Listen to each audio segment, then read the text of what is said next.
like how I have like 3 passions in my life: photography, naturopathy, how to take care about you, because I think I spend so much time in my life not taking care about me, my body, my mental health. And then you are constantly like against something and you don't understand. You are not attracting good things around you because you vibrate really low. Yes. And so I understood that this is one of the pillar to be good in your mental, in your body. Yes. Do you want to? Is it like already recording? Yeah, we already recording, so we can just start it. By the way, this is Alexane. Alexane's originally from Belgium, and she's here in Australia for a while now, and she's taken photography as a great endeavor to practice art.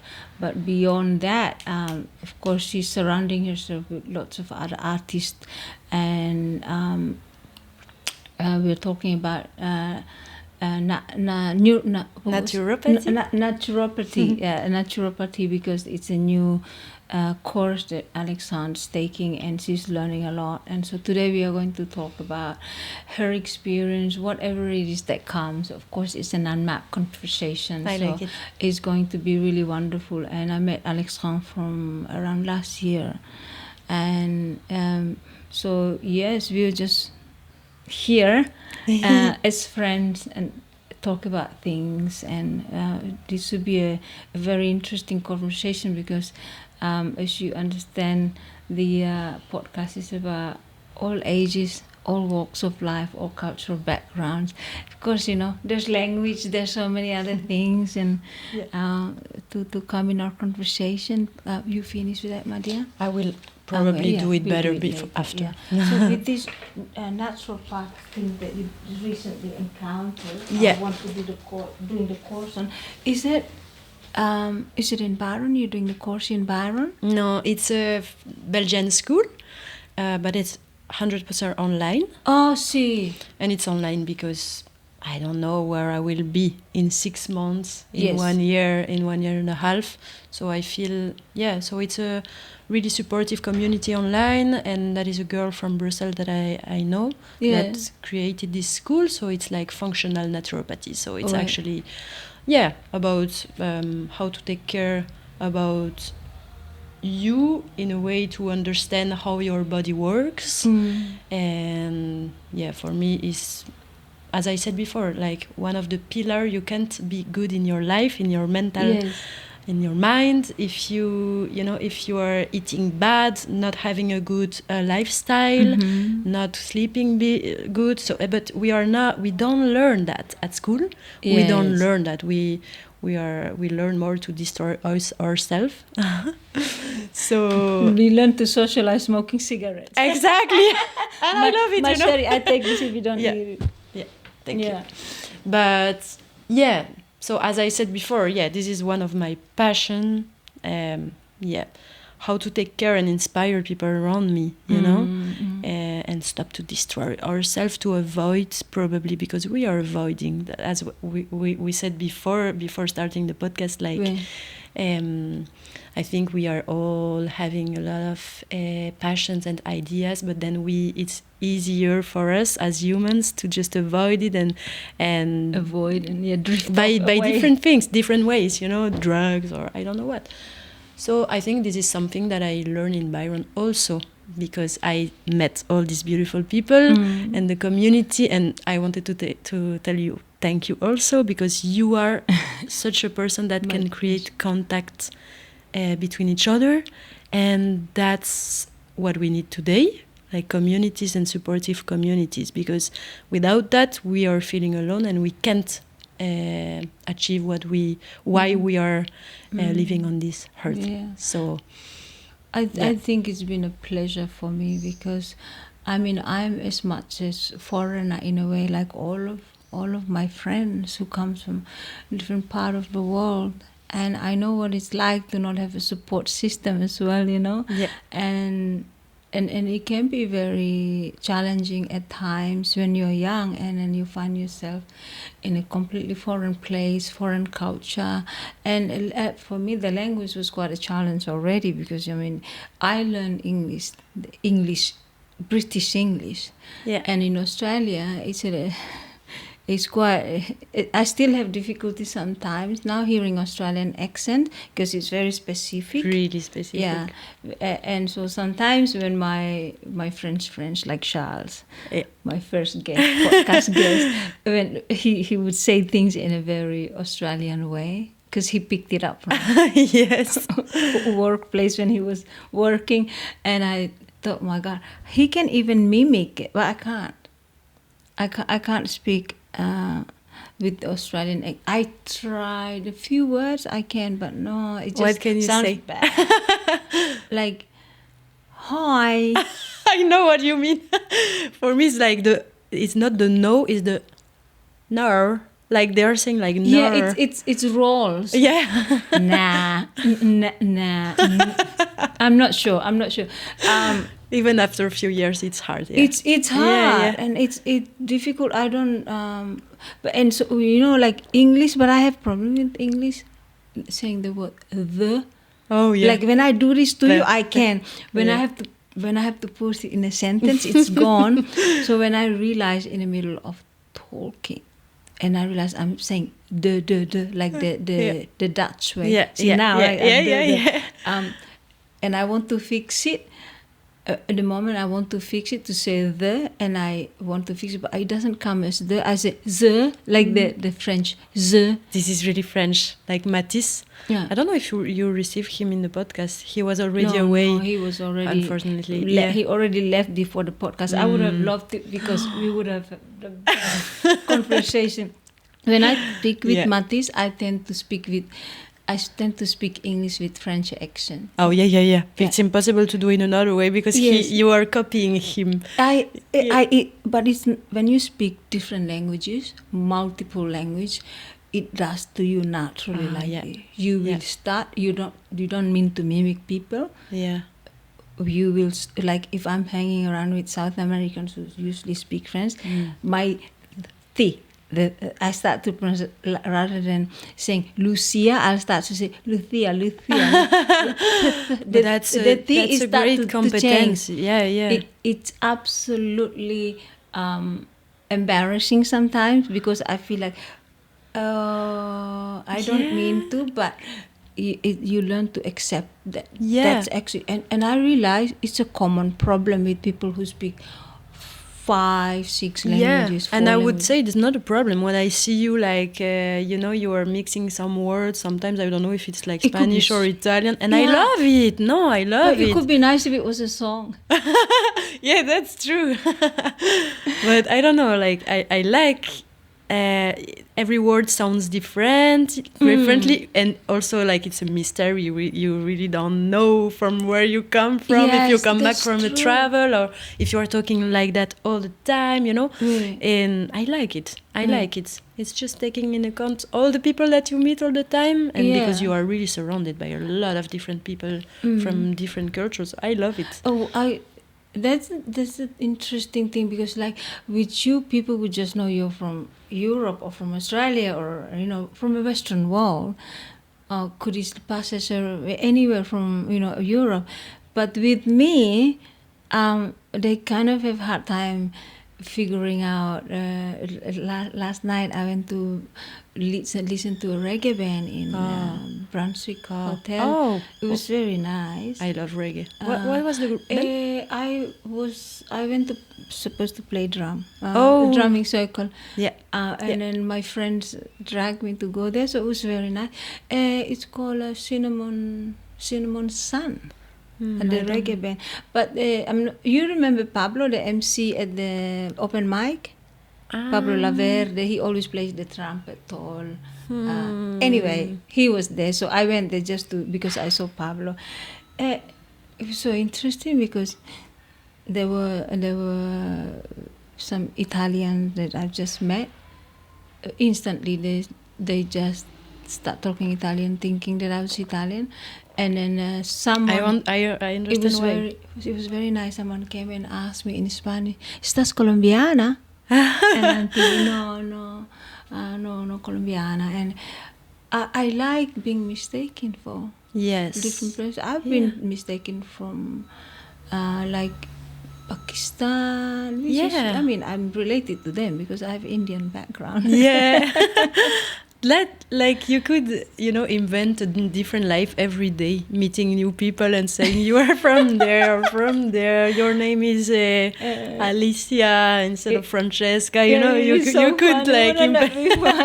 If you want to start a new life one day, you can go everywhere and say, I'm from here. Oh my! Yeah. When did you explore photography? When did you decide what camera are you using as a I am doing only film photography. This is important to say because I'm not doing digital. Wow.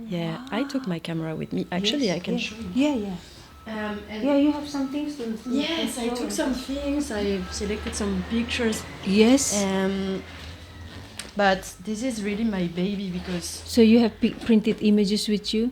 Not printed. Okay. I have my computer with me. That's okay. Yeah. I didn't print it because... I got to see the pictures that you did with, the book for our friend Charles. They were all amazing. Oh, yeah. Yeah, but one of my favorites is you and Charles, actually. Did you take picture of me and Charles at the bar, open mic bar with this pink light? Yeah. These were your pictures. Like, I will show you. Amazing. It's one of my favorite pictures. You are... when we were like, I always call him Jesus and I was posing. Yeah. Playing. I didn't know that somebody took pictures. It was your pictures. I was hidden, and this is my... how do you say? My little thing. It's like... candid photography. Mm-hmm. I'm so much with my camera that people around me and that know me don't realize that I have it with me. Yeah. That's, I think, one of the most important things for the photographer is like to, at least for me, because what I like in photography is actually like subtle, the details, the expression. I don't care about technique. Yes. Technique is not important, Even I did some courses of photography back in Brussels, but technique, I don't care. What I want is the moment, the feeling, Yeah. So that's why I'm not taking a lot of landscapes. See. Sometimes, but I'm playing with the lights because the light makes me feel an impression of the situation. That's what is interesting for me. But if you want that with people and proximity, you absolutely need to... that people around you forget your camera. That's why maybe you didn't realize because I was just... But that's the best thing. My experience with photography is that when people are not posing. Yes, exactly. It's just the best. Them being themselves, then you capture the essence of them. And they actually exactly that. The best reactions as well coming from them is when they've been shot without being known to... Yes. So that's because you get better. I think... And maybe I will go too far, but I think it's also like, we are all wearing some mask.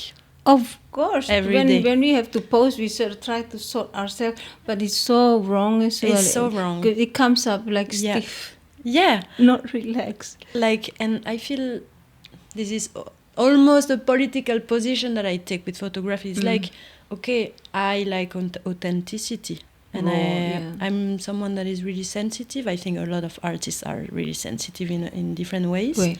But I can feel when someone is not true, and I feel uncomfortable. So what I search and what I like is authenticity. So if you are posing, you are taking this mask again. If I can capture your essence, as you said, this is what it is actually interesting, and it's in little details. Sometimes someone have an expression really from him, and then when you can cap this expression, the picture that I took from you and Charles, you have such an expression that is so you. It's so you, I love it. But also I saw Charles. Like every time I want to take a picture of Charles, is the only pictures that look so Charles, which is so Jesus. The image that I saw, this classic because he's very wise as well, you know. Yes. He's got this beautiful wisdom and calmness that he possesses. Very peaceful human being. I And totally just agree. knowing that about him, whenever I say, okay, let's try to make a picture of you, it never comes up as Charles, the real Charles, the real one that I saw. Yeah. But the one picture that I saw of him was just drinking wine next to Matisse, and just very candid, and I just snapped it like that. It looked so much more like him, like it's your point is that you get the essence of that person. Yes. And we're not posing. And I mean, I joyfully love seeing that picture because of me and Charles that it took there, because I was like this with him, you know, and I feel like, oh, but that's me. Yes, that's me. With all your convictions. And wasn't even looking at the camera, so that's very nice. No. You were so much focused on what, and you remember when I show you the picture, you remember what you was saying, because it was that really one at the tree moment. House. Yes, yeah, exactly. That was amazing. Oh, we were talking about ideas. How good. Yes. That picture reminds me so much of how important it is to connect as friends, and you always share fantastic ideas. Some of the best moments, the best gossip is talking about ideas, what we can do as artists. Yes. And it's never ends. Never end. But then the thing is, like, we can talk about the people in the photographs, but the photographer skill and ability to capture, because it's just only a second. Yes. And that's why I love film photography, actually, and not digital. So it's a Canon AE1, AE1, I think in English. I've never used it. Yeah, this is a really common old one, I would say, film photo. And this is crazy because it's the same since maybe 8 years. I received it from my ex-boyfriend. Oh, wow. It was like a gift, and I remember I was really touched because, I wanted to do more photography at that moment of my life, and then he offered that to me. And I keep it. Yes. And he experiments so much things. I went to the mountain. He falls many time in the sand, everywhere. And he's still working, not completely perfect. It doesn't need a battery. It does? Yes. Where is it again? But I have to change every 3 years, so I forget about it. That's like almost, Yeah, it's a pile. A little pile? Yeah. But little pill. It's actually, when you know a little bit how it works, it's actually not really hard, you know? And then you can play with some parameters, but what I like with that is like you don't take hundred of time like you're taking with your iPhone or digital camera. You're taking like 100 not times with the digital camera, and you never watch it. Are you watching sometimes all the photo that you have on your iPhone? Exactly. A lot of people are not watching. Yes. But they forget to spend the moment, the real moment that happened. They are filming, but then they are not watching anymore. D'accord. So what I like with that is actually, because also it's really expensive now, so it's like kind of a rich passion. I mean, no, I choose, I'm not rich, but I choose to spend my money on that. But it means also that I'm thinking, when I'm taking a picture, is because, I feel it's the moment, you know, and I have my camera. You become very selective with quality. Yes. And one moment is one moment. You will not take 3. And then what I like the most is the surprise when you are going, because, for example, now I took 22 pictures and I still have maybe 10. But I already have this film for maybe 2 months. Oh, wow. So when I will develop it, I love these surprises. Because always. you forget what you take as well. That's right. I forget. Remember. I still have undeveloped films. Black and white as well. Oh my God. This is the best moment, because you and also because you think about this or this picture will be amazing, and then no, they are not. But others that you forgot, they are perfect in their composition, not technically perfect especially, but just in the composition, what it means, like how you feel when you see the picture or the expression, I don't know. But you forget, and this surprise is amazing. For me, it's the best moment, like having my coffee in the morning and watching my new pictures is my favorite moment of the... That's so beautiful. Yeah. And since you practice photography, and of course because you capture the essence of a person or people. The subjects are a lot covering people. Yeah. Like my paintings, I love people. I don't know why. Yeah. I love human emotions. Yes. Yeah. Because also it's like mirroring you completely as a person. Yeah. And I mean, I look at photos of dogs and cats and all the birds. They're so cute. They're fabulous. But then, you know, almost interesting the way with people, we tend to forget we're part of nature. Yes. And so we would see a landscape photograph or a painting of a landscape or of animals, insects, and we say, amazing nature. Yes. Forgetting that we are part of nature. Mm-hmm. Completely. And so this is a situation where I've always realized that because we grow up with something that systematically has been put to us. We are humans, almost like we are not a part of nature. Yeah. That we create nature, we look after nature, that kind of stuff. Then we kind of look at the photo of a person or a painting of a person almost detached from nature itself. And I don't know why we psychologically do this.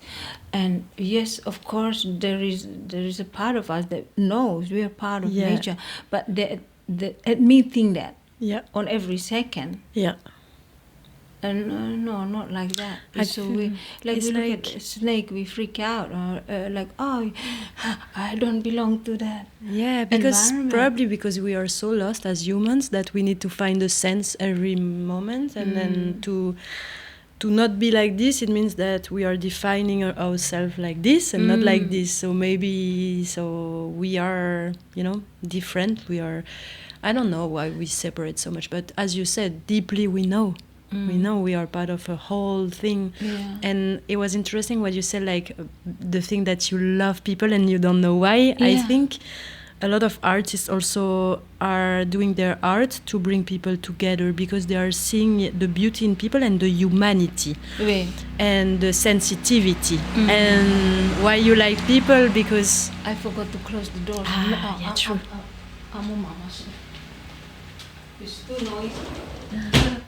It will be part of the reality. Absolutely. I apologize for the run around like this suddenly, but I think I forgot. I forgot everything. That's okay. That's part of it. Yeah. So this is interesting. You say the humanity, like bring people together, and I think togetherness. No, I don't want to say bad things, but I think we are living in a world and society that's competition, like people against people, Absolutely. Religions against religions. So artists, for me, are one part of the solution. They are just bringing what is common between all the humans. We like to complicate things, don't we? Yeah. As human beings. Yeah, also. Yeah, that's but true. We have an illusional borders created politically to separate us. That's completely true. So now you're a French and now you're a Belgian and there is this border. Mm-hmm. If you cross without a passport, you are illegal. You are an illegal human being. Yeah. When do humans become illegal?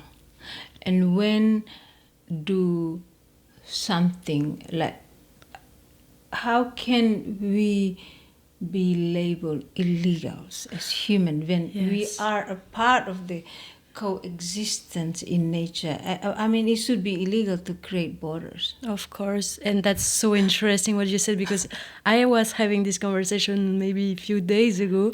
Like, some things are illegal, but are legal, but not is different than ethical. Like, some things are legal but not ethical. Some things are illegal but ethical. You know what I mean? Like, I don't know. But this is the thing, because like a question, Please, someone explain to me why do we have to label human beings illegal? That's really, it's just pointless. Control. I don't know. Of course. Yeah. That's for sure. The thing is, if, like, let's say politicians get together and they say, yeah, you can't come here, it's illegal. When the script flipped, something happened to them and they have to seek refugee. Oh, yeah. Like if it's on them, if it's the other way around, it's going to be so interesting how desperate people get, to make a better life elsewhere sometimes. So I think there's a more peaceful way than, I think also peaceful choice of words than labeling a human being as illegal. But I think, we learn from the beginning of our life that we are different from each other, that we have different social classes, so people like to belong to a certain category of peoples, and then they are thinking they are better than others, and then that's why so the system, governments or whatever is creating this separation. And then you have some police that make sometimes more like fears people, or the ICE in America, like that have the right to kill people because of defensive blah blah blah. So this is considered as legal, for example. But I think we lose our humanity because we are brainwashed. So interesting, because photography is another way of passing on a message. Yes. If you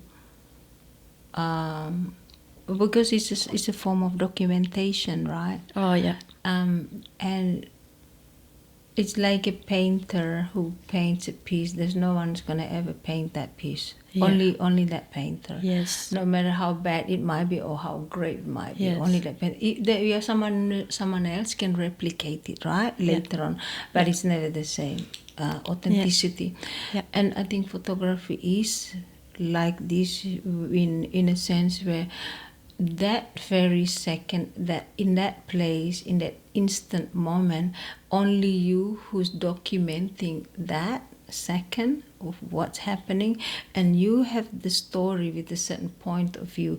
There may be another photographer there, but take it with a different understanding, different story in their head, and different angle taken from a different angle. So it projects a different light, projects different composition.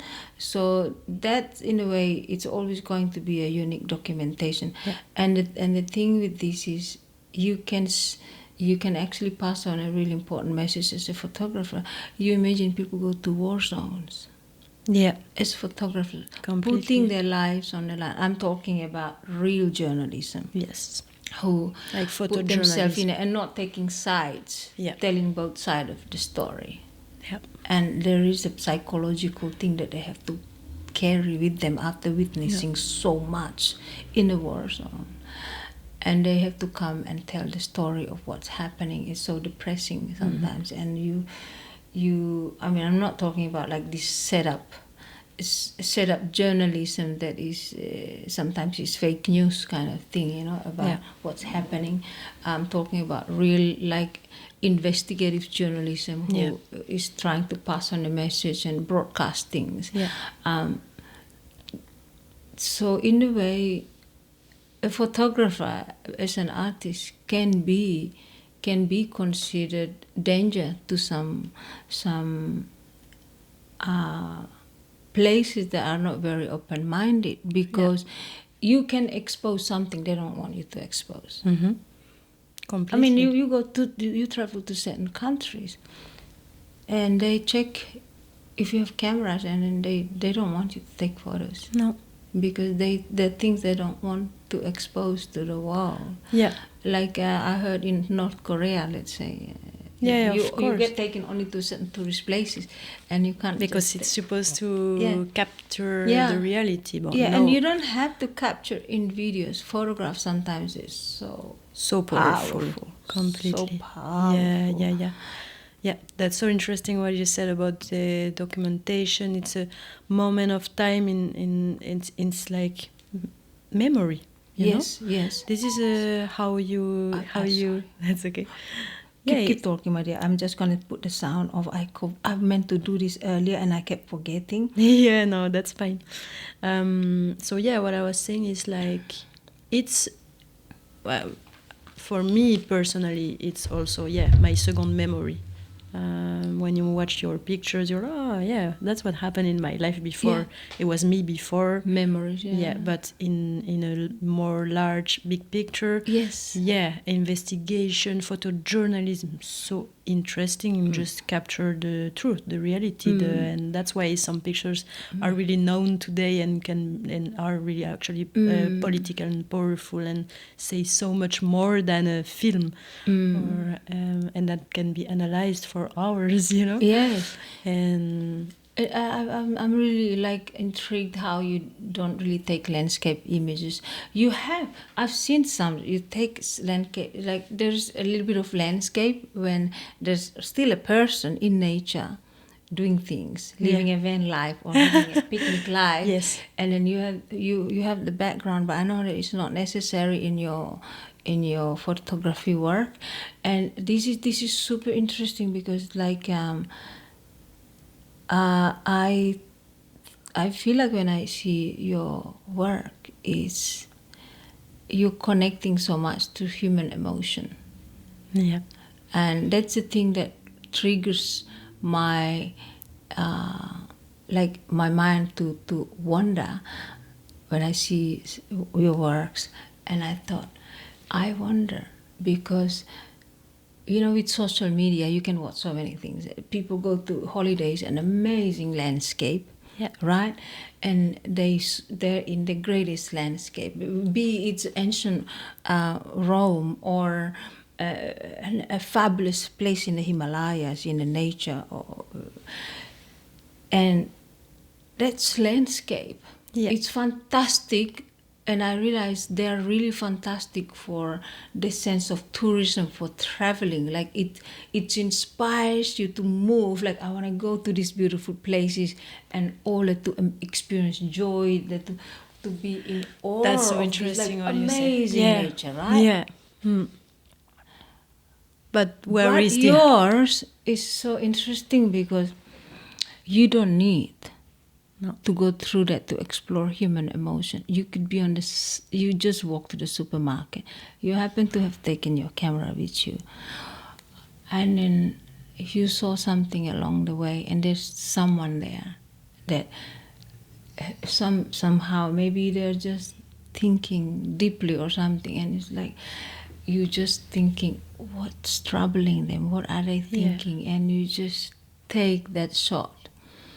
And the surprising later on, you don't know what's going to be that you capture. You have an idea about exactly what you capture. You'll have to wait until the film is full, take it to develop, and come back and you're like, wow. Yes. And then to travel back in time, when you remember taking that picture and think about that person that you take a picture, did you ever think like, I wonder what happened to them? Of course. Yeah. Yes. Yeah. What does it do to you as the photographer? So there are two so interesting your comments, and it reminds me two things that I want to say. The first thing is like maybe it's really common what I will say, but as you say, we can go anywhere around the world. We can spend a lot of money to go in beautiful places, but we forget we are all searching what? Sense and happiness, and trying to do something out of our life to feel free and to reach that. But actually, what allowed this little camera is to actually understand that the little things are happiness. the everyday life, the link that you create with your friends, the little things are happiness. Absolutely. If you don't understand that, then you will spend your life searching for this big happiness. You know what I mean? That's why I think it's hard also for me, because as I say that to you, doesn't mean that every day I am like, oh my God, a little flower. That no, you know, I would like, but this is helping me, and It's okay. Yeah. and yeah, so you're right, because the moments, that these little simple moments that we forget to enjoy because we are intrigued by what's on the other side of the fence. And it's similar to my experience of experiencing death, how to deal with death in my culture. Yeah. It's been very important in my culture. Throughout generation, I've witnessed so many deaths, and we mourn when somebody dies. We mourn together as a family, as a big village. We mourn together, and that comes with helping each other, helping that family to mourn together. Because if you don't go through the process of mourning, of being sad together, and appreciating the life that was once there in your world, then it carries on. Yeah. And then whoever's left behind is forgotten to be loved. And it is super important to proceed with your sorrow, feel it, go through it, accept it, that it's a human nature. It's part of human nature. Death is always going to come. So is birth. Yeah. And so if we accept it, and don't overanalyze it, but this is the thing that, like, we forgot to live because we are so worried about living the ultimate luxury or something, rather thinking about there's always something better, rather than creating the paradise right here. And then love the one who's right here, not the dead one that we keep talking about. It's gone. They're gone. We've loved them. So this is so important. If you don't love them now, you will do the same mistake again. You will only love them when they're dead. They don't know. You can come to put so many flowers. It's romantic. It's beautiful. But my mother always said this to me, like, don't tell me. And she's don't tell me right. You love me when I'm dead. I won't hear it, my darling. Yeah. And it was so important. It was so important. So it's something that I didn't. I used to be like uncomfortable. I felt uncomfortable when she said that. My dad and my mom said things like, oh, I don't want you to die. Don't talk about death. It's just, you know, like, you almost like I was thinking, oh, they're wishing for bad stuff. But no, but they were being real as my parents. Yeah.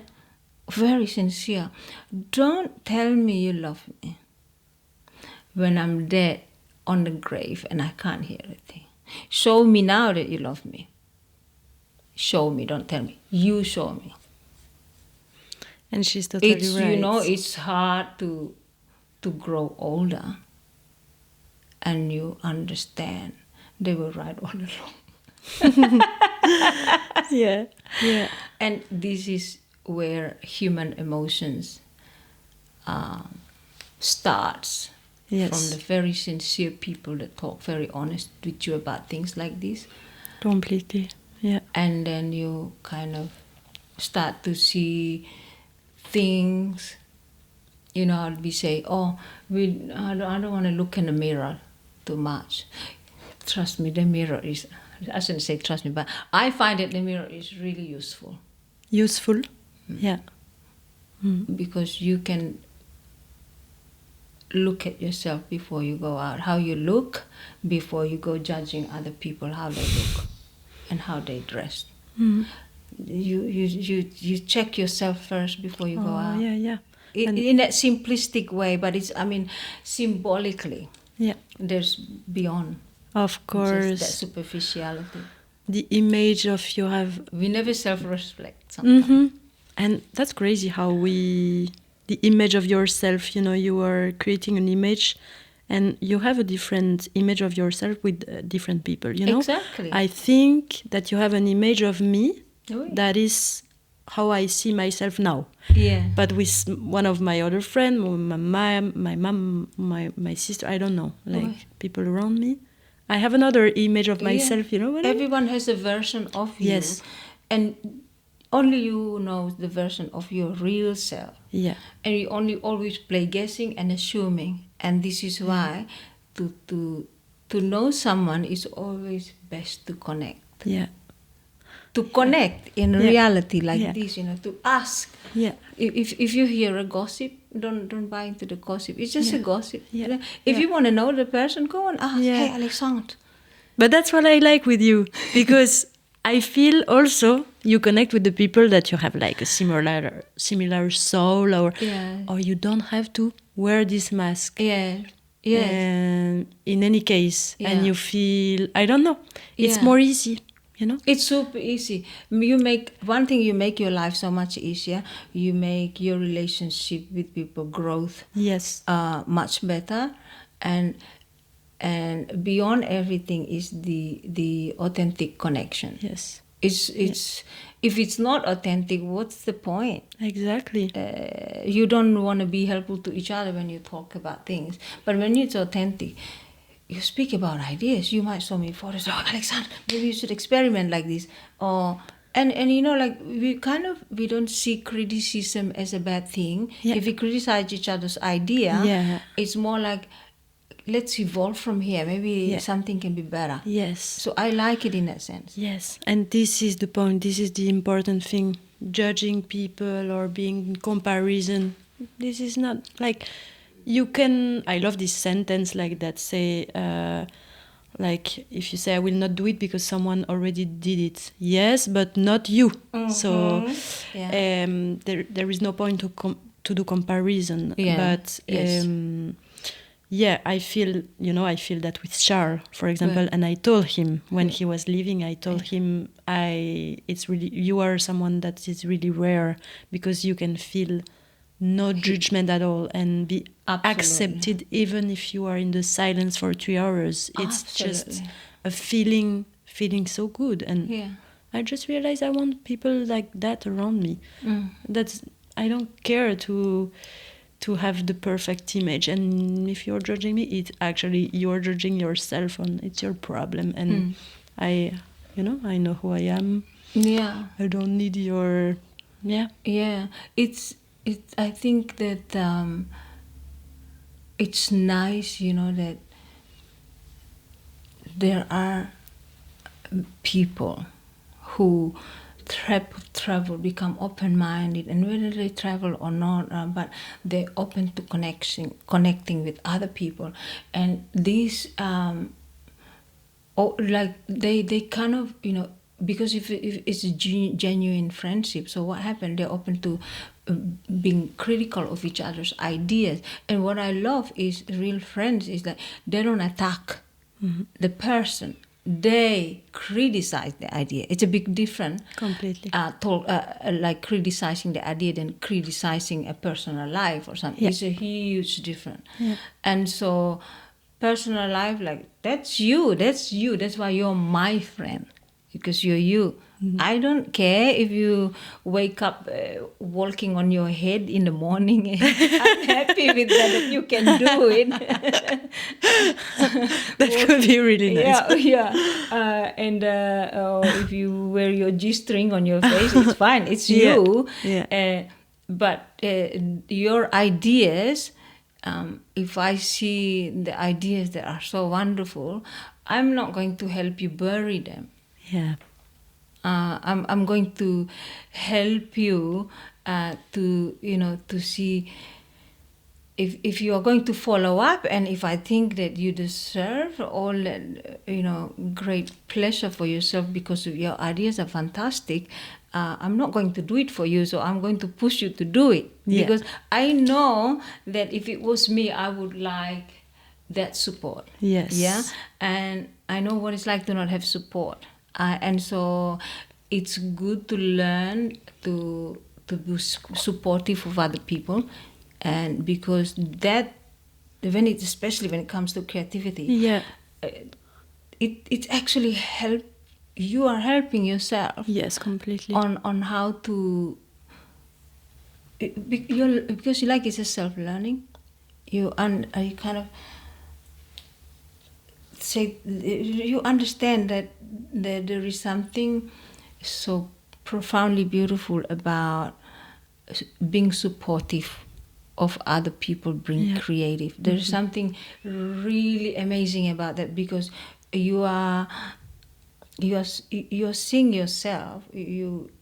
Because like I see, let's say like Charles, you're such a great guitarist. I admire him as a person, as a family, as a friend, as a guitarist, as an artist. I admire him, his presence, and I would not ever want to see him going down. Yeah. I just want to see him progress, and that's the love for friendship. Okay, and I know sincerely from the friendship that he's going to do the same for me. Yes. He's not going to let me down. He's going to support me. I mean, and let's testify with the podcast. It's going the way it is in a direction that gets better, because he was the first person to support me. Yeah, of course. He was very supportive of this until today. Yeah. I still get really supportive messages, and that's the thing. It ripples, the positive effect. Yes. Ripples, and it comes back. This is the vibration. I think you are vibrating in a way that you are attracting also people that are vibrating in the same level, I would say. And to think that that's because of art. Mm-hmm. Yes. The grounding platform for connection. And so as a photographer, how long have you been doing this? I think, as I said, I received it like maybe 8 years ago. So 8 years? No, wow. I have 30. So 22, something like that. But I did a school of social communication in Brussels. Oui. And I learned a little bit of photography at that moment. And then I received a digital camera from my parents. Sí. And it came like that. And then I don't know why the film actually. I think, I just received this one because I found it interesting. I wanted to learn how it works, the old thing like this. And the moment I started to use it, the first film didn't come out. I didn't put bright. Okay. And so I was like, no. And I wanted to do another one and to know if it's working or not, because you never know actually. Yeah.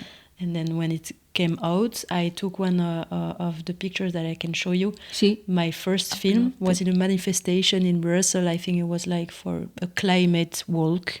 Yeah. We are doing that a lot in Brussels. It's really how do you say?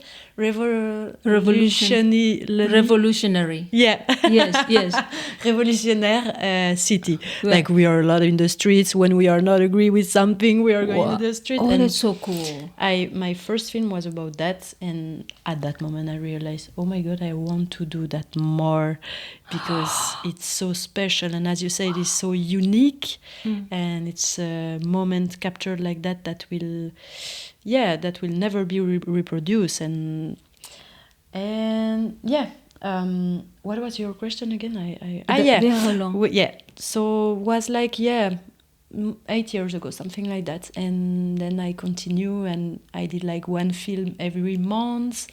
Now it's like long time, and I like it because sometimes I do 2 films of 36 pictures, let's say more than 70 pictures in 1 month. Wow. And sometimes for 5 months, the same film, I have nothing to capture. I always have things to capture, but you feel or you don't feel, and I also started to do some projects for others. Beautiful. In Byron, but also in Brussels. My best friend in Brussels, Annabelle, she created a upcycling brand of clothes. Amazing brand. Fashion. Yeah. Fashion. I love fashion. And it's upcycling, so it means that she is taking some, let's say, sheets of an hotel that have little mistakes and that want to put in the bin. Oui. She's taking it and she's creating clothes. Yeah. Beautiful. Yeah, beautiful. She started that at the same time that I started this, and I started to take pictures of shootings, actually. Yes. Yeah. Oh my God, that's fantastic. Yeah, with the film camera, and I did also the backstage, and actually we found a way that I was going in all the shootings to take more the photo of the backstage, more than the one that official one that will appear in the website. And I was like, yeah, that's what it is interesting, how they prepare, how they put the process, exactly, the process and the truth. Again, it's because always what you see, it's polished. Completely. Here I am. Exactly. It's always the same. I come back to always the same thing, but it's like this. This is the truth. This is, are you stressed? Are you not stressed? You can see she is or not, God. You know. Alexane, this is amazing. I love this. Yeah. Wow. So, and... So, with that experience of behind a closed door with fashion... What did it? You could tell me that you remember what went through, what it takes to prepare. It was always because it was the beginning of the brand. Now they have a shop in the middle of Brussels. They are like, she's amazing, successful, really successful. But she's amazing and so talented. But at the beginning was a lot with, we have like a artistic circle surrounder in Brussels. Brussels is not big, and all the artists know each other. So it's like in Byron. Know each other. Exactly that. Northern River artists, everyone know each other. It's a little bit the same in Brussels. That is really small, actually. Small environment. So these people knew each other, and they are so much... What is the word in English? It's like bienveillance, like... Bienveillance. This is the word in French. I've heard it before, but I don't remember. This is when you don't speak it all the time. It's like everyone was caring to each other, helping. Yeah. So it was... Like a collaboration with completely. So what I saw in the backstage is just so beautiful, young artist people, like the one that make the makeup. She's also from my studies, and she's just so talented for that. And oh my goodness. And that she's doing to another girl that is young, even younger, and that just started also to do some shootings. And so just beautiful, pure soul artists, young, that want to create together. And that's what I saw, actually. And no judgment, again, no judgment. I don't know if it was related to the brand that she created and the environment she attracted. I think yes, because she is such an amazing soul. That's why it's my best friend, but also because she is attracting people in the same energy. So what I saw was actually that, helping each other. And as you said, like friends, like-minded friends. Yeah.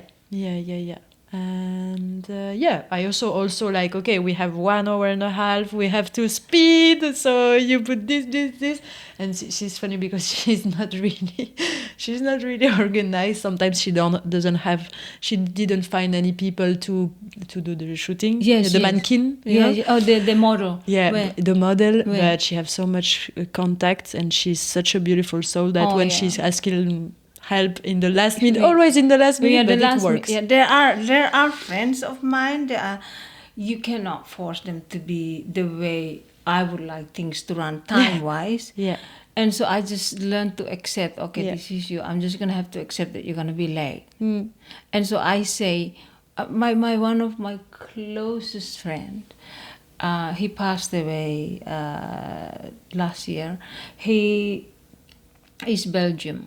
Belgian. Okay, he's a lot older than I am, and no matter how many times I say to him, he's actually quite an icon in Byron, because in Brunswick he owned a shop, antique shop, for a long time, and he's actually an art dealer, so he gets really antique arts from around the globe, and he sells them to like museums in Belgium, like really good museums, you know. So he does this. I learned this kind of stuff. Like, if I haven't met him, I wouldn't understand. But you know, he shows me a lot of, like, share with me a lot of things, from furniture to antique masks, earrings, like all sorts of fashion, textile, everything.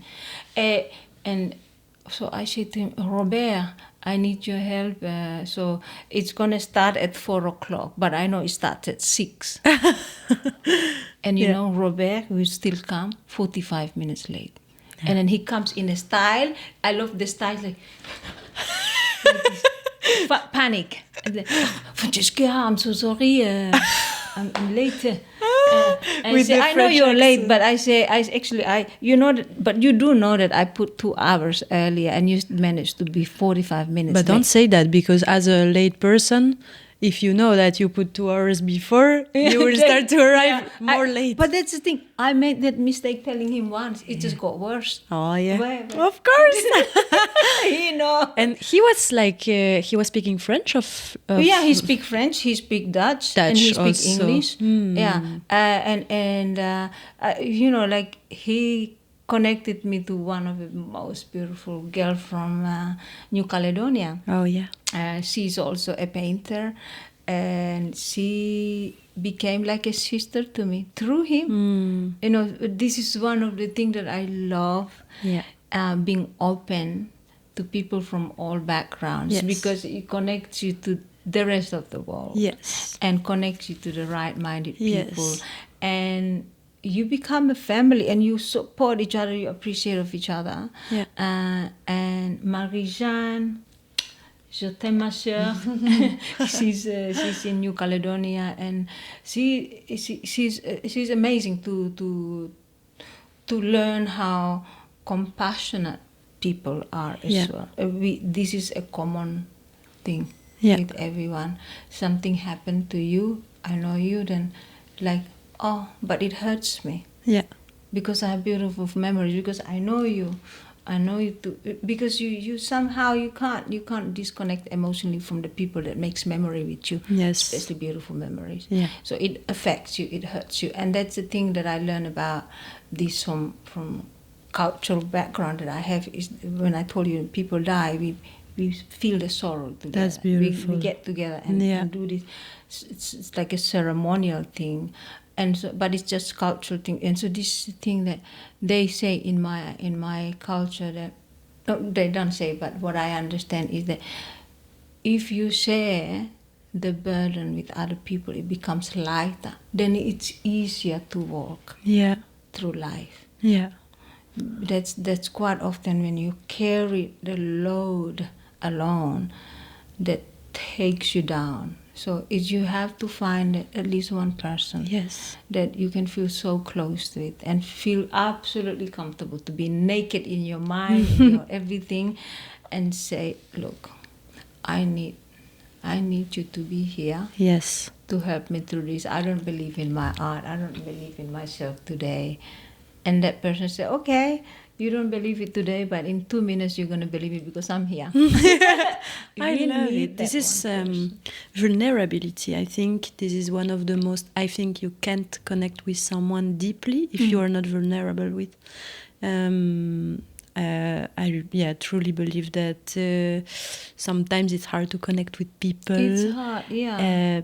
But when you go through that moment and when you are asking the right questions, when you are curious about not what he do but why he do it, you know, this is actually creating a different relation. So vulnerability, of course, and then create a more confident relation and links, and then you can be 100% comfortable with this person and support and Yeah. And in this era of time, I find it's not easy. No. It's really not easy because, like we wander away from our parents. Yeah. Away.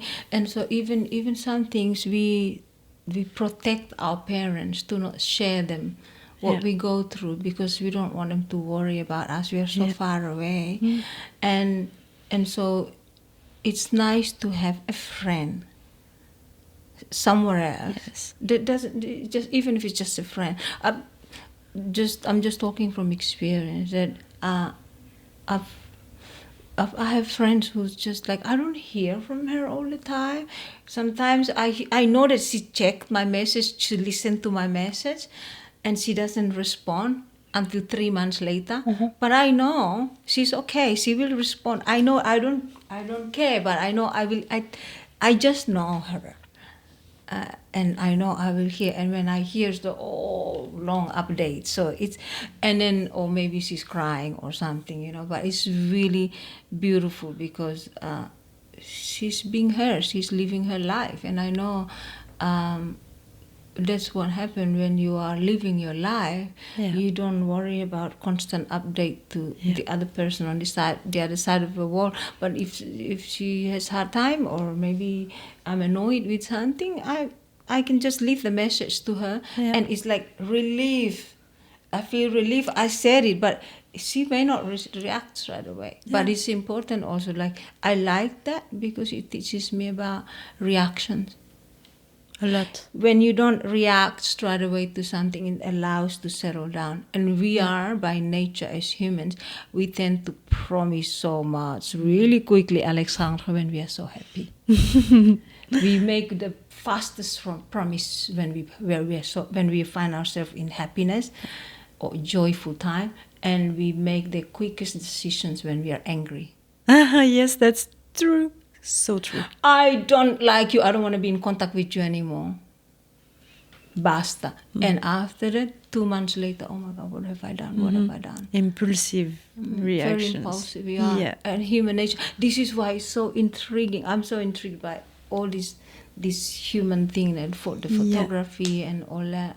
It's related that with what you just said, like we are so connected and disconnected from us in the same time, and I think I slow down with the camera. Yes. But it's the same that you just said, like you slow down, you don't have to answer directly, and your true links, your true friends, you can wait for 2-3 months, and then you can call if you have a problem, and it doesn't change anything to the relation. This is not about connecting or having the more friends. This is about quality of the links and trust. And then slow down. We are running after I don't know what, but it's true. But actually, no, you don't have to run. Maybe I'm talking with my privileged position, of course. I am not living in a poor country. I'm from a family that can help me if I need. Like not. But I mean. But I think, we need to find a way to stop to stress. Stress for what? For nothing. Even the person who's always rushing, do take a moment to eventually, when they sit down and realize, oh my God, I so need this. I so need to just not rushing. Because I think we are also running all the time and rushing because we are fear. We have fear about stopping and be confronted of the emptiness. And, that's right. Who am I? What I like? What I want? Actually, I don't think it's my way, but it's more comfortable, so I stay because I have my... And I'm not judging when I'm saying that. I went through that. I'm still going through that. I think we are all like having some things that we want to change, and it takes time. Also, it's just to be conscious about that. And I think we are all here to experience human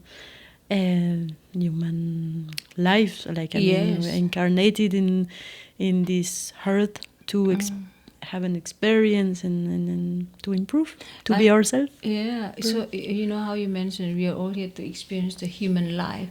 It just click in my head straight away. Where you know how people are. They say, "Oh, we're gonna try to colonize Mars," blah blah blah. Yeah. And for me, like, okay, go ahead, you go. I'm happy here. I have the people that I love here. I'm staying here, right here. Okay? I'm staying here to love my friends. And if there is a reincarnation, which I'd like to, I'm more inclined to believe that I want to come back for many lifetimes, because I think that I need so much more of a lifetime long to love all the people that I love. I'm too much in love with too many people. I think I would really love to come back so many lifetimes. I mean, they say that you only come back because if you have an unfinished business from this lifetime. And I'm thinking, like, I don't ever want to have a finished business, because there's too many beautiful people I meet to love. Doesn't matter where they're from, what gender.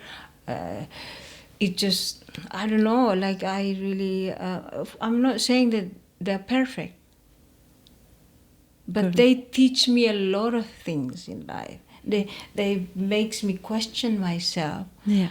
I used to be so close-minded, like with fear. Of course, I'm not like so close-minded in a bad way, but it's more like because I don't know, ignorant, very ignorant, and I still am, because some things, when you don't know some things, you're just so peaceful. They say ignorance is a bliss. Yeah. Sometimes I feel I would be happy to be ignorant sometimes. Yeah. And then how you mentioned when you mentioned that earlier on about the version of yourself, it's different to the version that every single other person in your life have of you. And this is something, a conversation that I've had previously talked as well to other guest friends. And the interesting thing with this is quite often we get fixated by the version that we know of our friend. Yes. Okay, so I know Alexane now as a photographer at a certain age, and okay, she's like this. She's friendly. She's smiling, all that.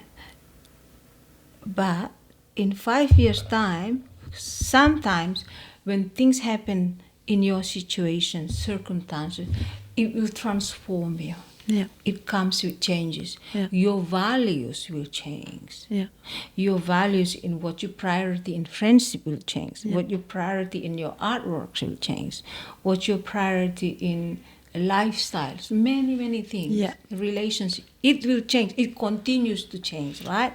The thing is, I, as the other person in your life, sometimes get fixed about this one version of you from a certain point of life, certain point in time, and I forget to be aware that, of course, she's going to transform. She's always going to transform, even me. And then when you change your priorities, and I take it personally. Yes. And I say, she's no longer the Alexane that I know. Of course, she shouldn't be always the same Alexane that you know. She's the evolving Alexane. Yeah. And that should be a really good thing, because the moment you accept that, then Alexane will see that you're still her friend, and regardless of the change of situations or circumstances, you both will maintain this friendship. Yes. And then you'll be always comfortable to keep update of each other. It's like your friend become very famous. Yeah. She's still your friend. Yeah. Her situation, her evolve, her everything is evolved into a better one. And the fact that you're there to support and accept, hey, you're still friends. And you're traveling, you're not near. Yeah. You're still friends. Of course. It's super cool. And this is something that I think if we all learn to realize, just to realize that we're changing. It's okay. It doesn't mean that she doesn't love me. Be supportive of the changes, especially if it's positive. So important what you said. There is this sentence that says, what is constant is the change. Okay. And that's so true. Like, we are not the same version. I was not the same version before going in Australia. I will come back with another version of myself. If people are stuck to this version, like you, for example, 5 years ago, you were probably not the same. In 5 years, you will not probably be the same. And that's, and of course, that's like, we are evolving every day. In relations is the same. Like, let's say in a couple relation, you have some step, and then you discover part of the person, like, okay, she's changing, you're changing, and you're changing at 24, at 30, at 35, at 40, because you have this mom role or dad, or I don't know. And then, or you start to love the other version of the other one because it's a surprise, it's a new person. Or you get stuck on the other version, and then, this is love, this is accepting that everyone is changing. I'm referring this to even our relationship with our parents. We forget that our parents are just human beings. Okay, I remember growing, like being really young, and I thought my parents always looked so old already. Yes. I looked at them, my God, they were so young when I thought they were so old, right? And so I had that version for a long time, that my parents were always so old and boring.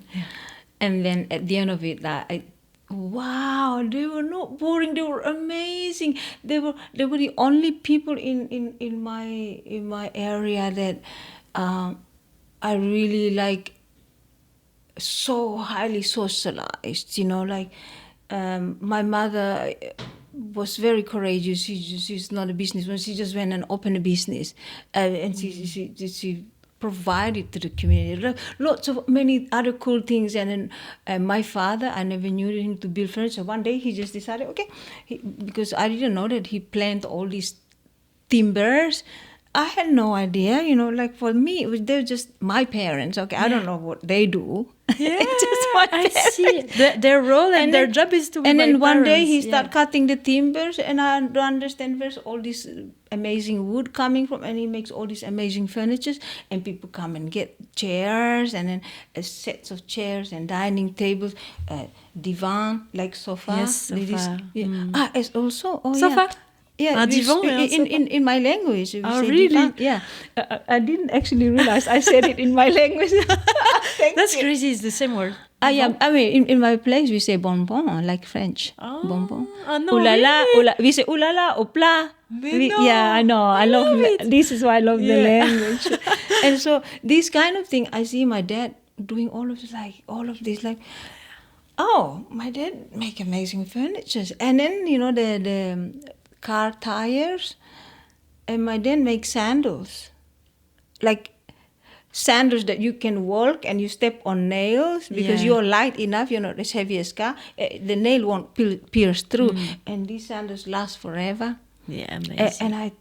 And I thought, I didn't think of anything then. Now I look back like, wow. And he designed houses and he built houses, and I'm thinking, I look now and I'm thinking, oh, my dad is an amazing artist, and I never realized. I just thought, oh, he's just my parent. He's just nobody important. Of course, because he have this role of dads that you have to do this and so this. I'm and referring to this, how we forget. We forget the version of our parents completely. That comes in multiple versions. Yes. And there is, but the thing is, they're not one of it. They're not fixed to one.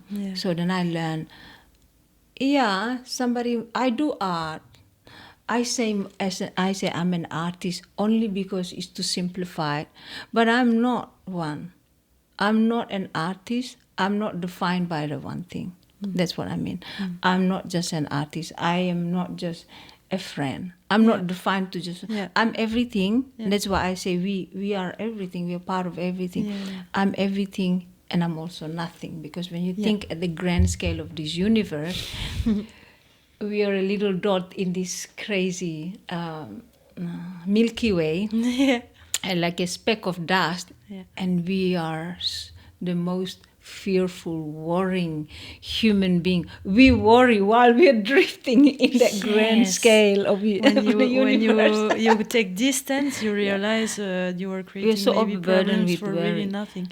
So this version is you know, we grow old and older, and we think, oh, our parents don't know anything. They're a different generation.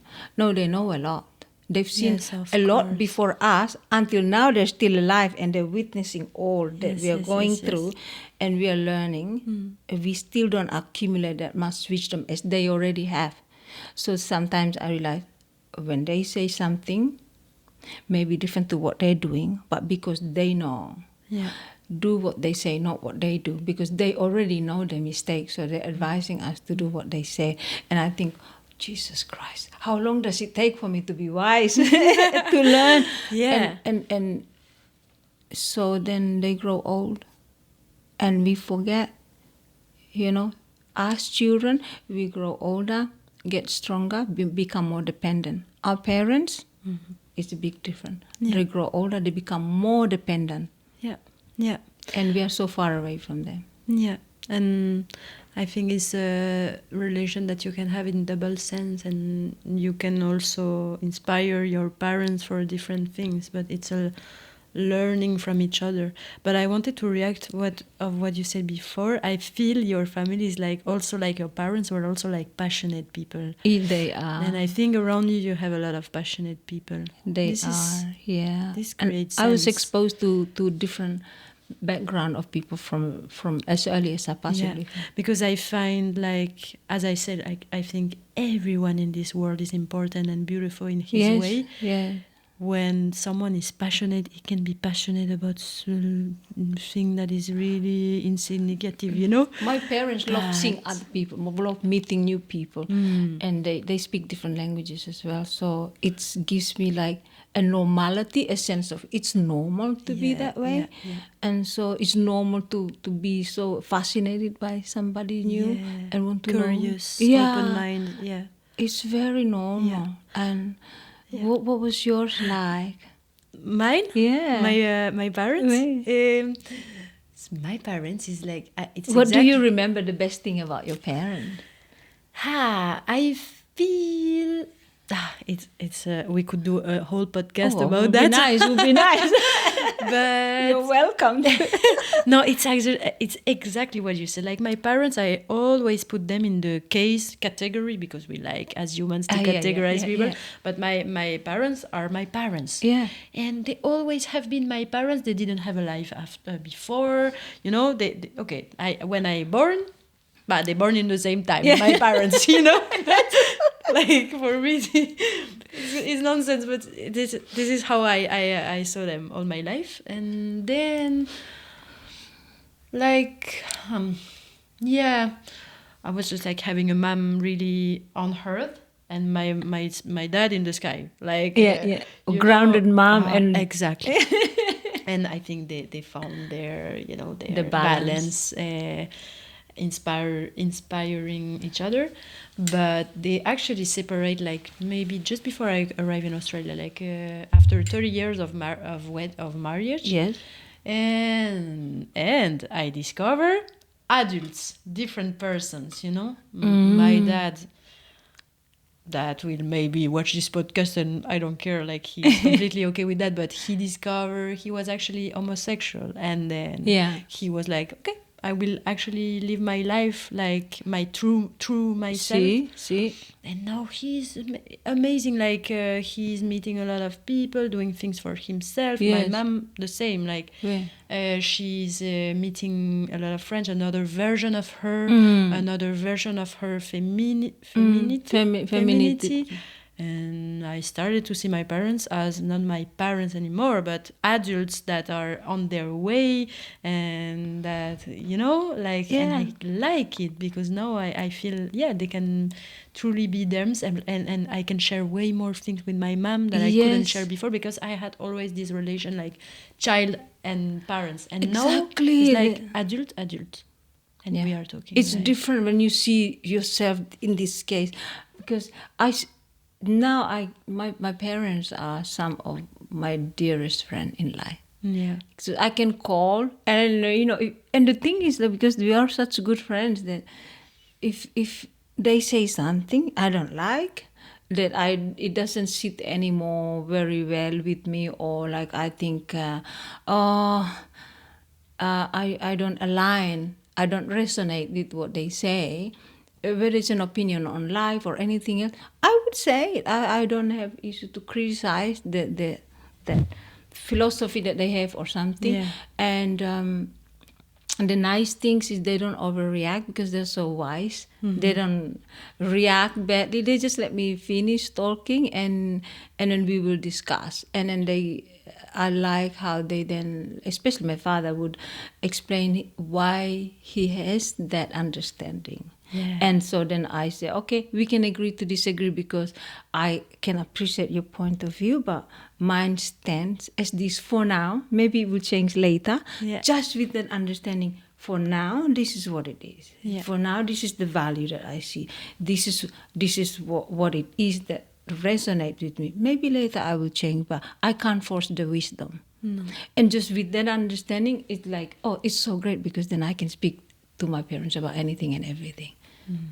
Of course, certain things I just don't feel like, oh, I don't want to over-explain myself. I'll just leave it to myself. But nothing ever bad, Yeah. It's so nice that, but this is like the realization of knowing, wow, your parents are just human beings. Things change. Yes, things change. Yeah. Yeah, and hopefully, I mean, if they were staying stuck and not happy, having a lot of frustration. As you say, change is a constant thing. Yes, and if you accept this, I mean, also because I feel, and we come back, we finish the cycle that we started with naturopathy, but I really feel if you are not saying things, if you get frustrated and it keeps you in that, you are creating sickness. Yes. You are not a good person for your environment because you are not vibrating. So yeah, I actually like the way they have 54 and 58, something like that. Yeah. And oh my God, they look so young now, doing a lot of things. My dad just started to live now in a community in a mill, wow. and have a lot of collective project with people, different background. And, your life is not finished at 50. No. It's only half a century old. Yes. When you think about it. Yeah. 50, half a century. Because when you think of the word century, it's so ancient, so long. Yeah. But that's actually, And I think growing up, I realize now that I'm 30, and I'm just 30, but I mean... My God, you look 22. I know. That's crazy because no one told me that in Belgium. Great spirit. But here... Alexane, what have you been eating? I need the recipe. The fish. The thing. Yeah, I eat fish. Can seafood every day, but really? It doesn't change. Look at you. I don't know your age, and I don't know if I can ask you, but you look very beautiful and young also. Merci. Yeah, really. I'm just a lot older than you, but it's amazing. Oh God. Yeah, no. I thought you were 22. No. No. You are so blessed. You take it. And that means you've looked after yourself really well, my dear. Yeah, it's not for the physical part. I feel it's really important. It's self-respect again. Yeah. If you are respecting yourself, you will do the things, not being controlling yourself all the time and being like in restrictions. I can't eat that. I can't do that. I can't go out. I can't go in bed after dine. It happened that sometimes you have a meet with friends or things like that. We don't have to be controlling everything, but taking care, like most of the time. Yeah, it's taking care of you. It requires self-discipline, a lot of self-discipline. Yeah, of course, discipline. But I wanted to say, like, I think growing up... Yes. I find it beautiful. I don't know why people are scared about that, because for me, the 20s were the searching yourself. Yes. Experimenting a lot of things. Saying yes, adapting sometimes way too much. Ouais. And yeah, it's hard. It can be hard, the 20s, because it's just like constantly adapting until you find yourself like in different many ways. But yeah, and then the 30s, I feel maybe you are more aligned. You say no to things. Yeah. You realize which person you want around you, and that is beautiful. And maybe 40 it's something else, 50 is something else, but it's always more wisdom, I guess. Yeah. And we all learn at different stages of life. Yeah. Every person. Some people are very filtered from early, much earlier. They know by the age of 16 they only want this. Yeah. This. They filter really quickly. They have such a great strength of knowing where and when and how much they want to absorb. And some in their 60s, no, they're like, I still don't know what I want. and it's also freedom in that way, because they're always going to explore this person, but at the same time also there's some of us who are just like in our 50s or 50 something or 60 something, feeling absolutely lost and in panic. Panic because you feel like you've missed out on having a family or being married or something, because you see so many things now so romanticized, like marriage is heavily romanticized. You can imagine in the olden days, people just meet, married simply in a village with a cowbell, like in Switzerland, they have the cow and then with the bell. My friends from Switzerland, and I learned it's like, what the hell? On her wedding day, they're putting a cow with the cowbell. Why not? I know. I should ask. And I'm thinking, this is a really strange European tradition, especially from Switzerland, I think it's especially from there because... because he got married in Australia and they were pulling this cow. And I'm thinking, why is the cow in the marriage, in the wedding picture? Traditions and... I love it. And so that kind of thing, and like you see people having all these beautiful weddings set up, and so it's just when you're in the moment, really being present to see how much people love each other, and they express it through beautiful ceremony. Obviously, it's a pleasant emotion that you just like, I want to feel like that too. I want to experience that, And so then somehow you can either push to a desperation of wanting it so much that you never work on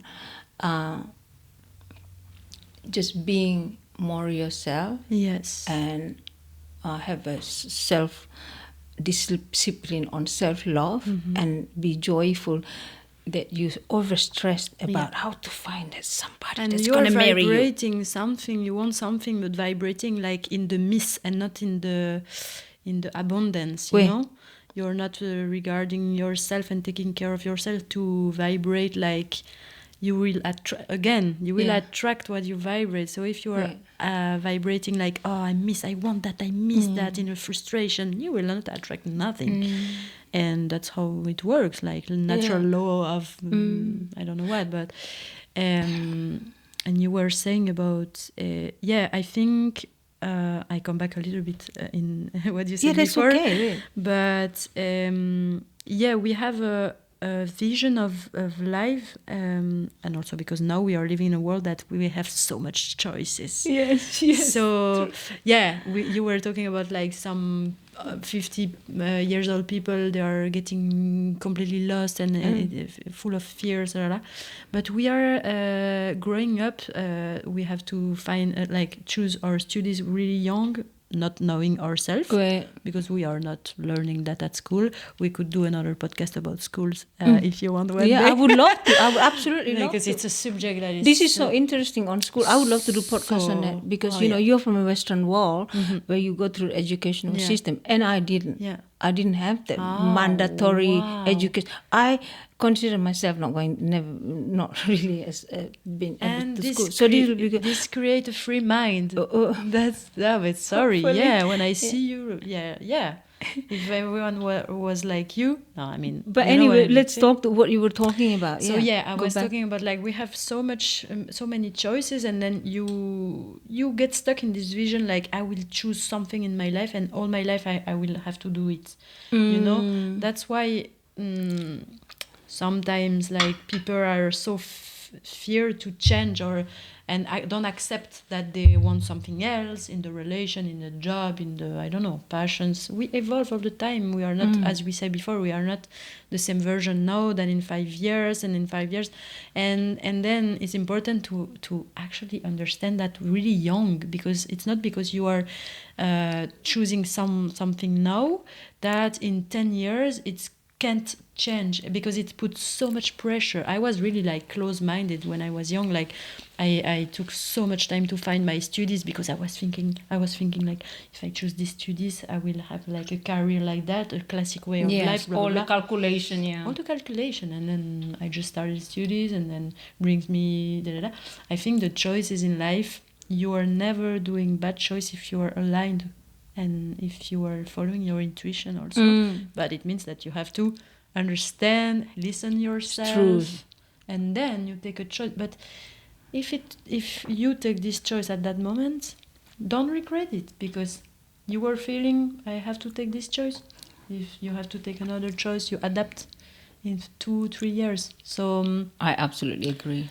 So I think, about choices and passions, we just have to understand that we are adapting all the time and changing all the time, and that's it. And tomorrow you can meet someone in the street that is playing a new instrument, and then you start a group with him in 2 weeks. You know what I mean? Exactly. It's also be curious and open-minded. Everything can happen by your environment. Yeah, you know how you say that to not be stuck and enjoy your choices. Yeah, this is, I think it applies even to the smallest thing, like, you know, when something,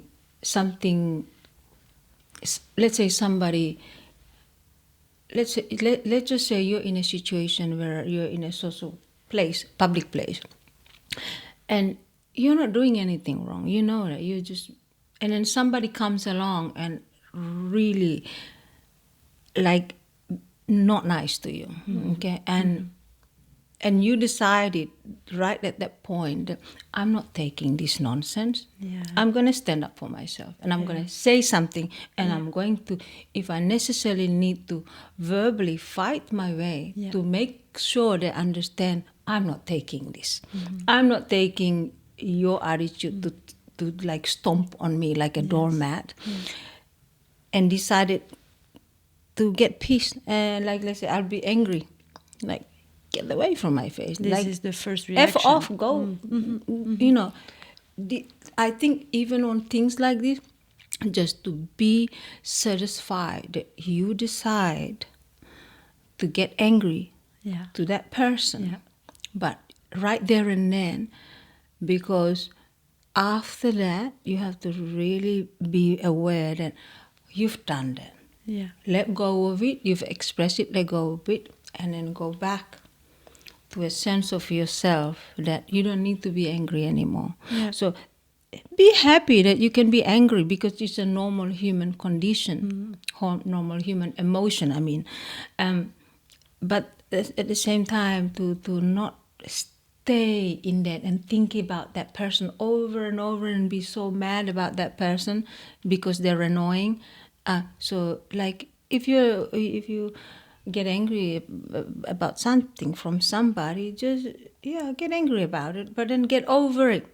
Yes. You let go of the anger, express it, finish. But you don't, not to hurt yourself in the end, and then not to prolong to hurt somebody. But let them be aware that you're not allowed to put up with that. Not necessarily to hurt them, to say bad things to them, just to make them feel aware, make them question themselves. That, it's exactly the point, I think. Question themselves. Yeah.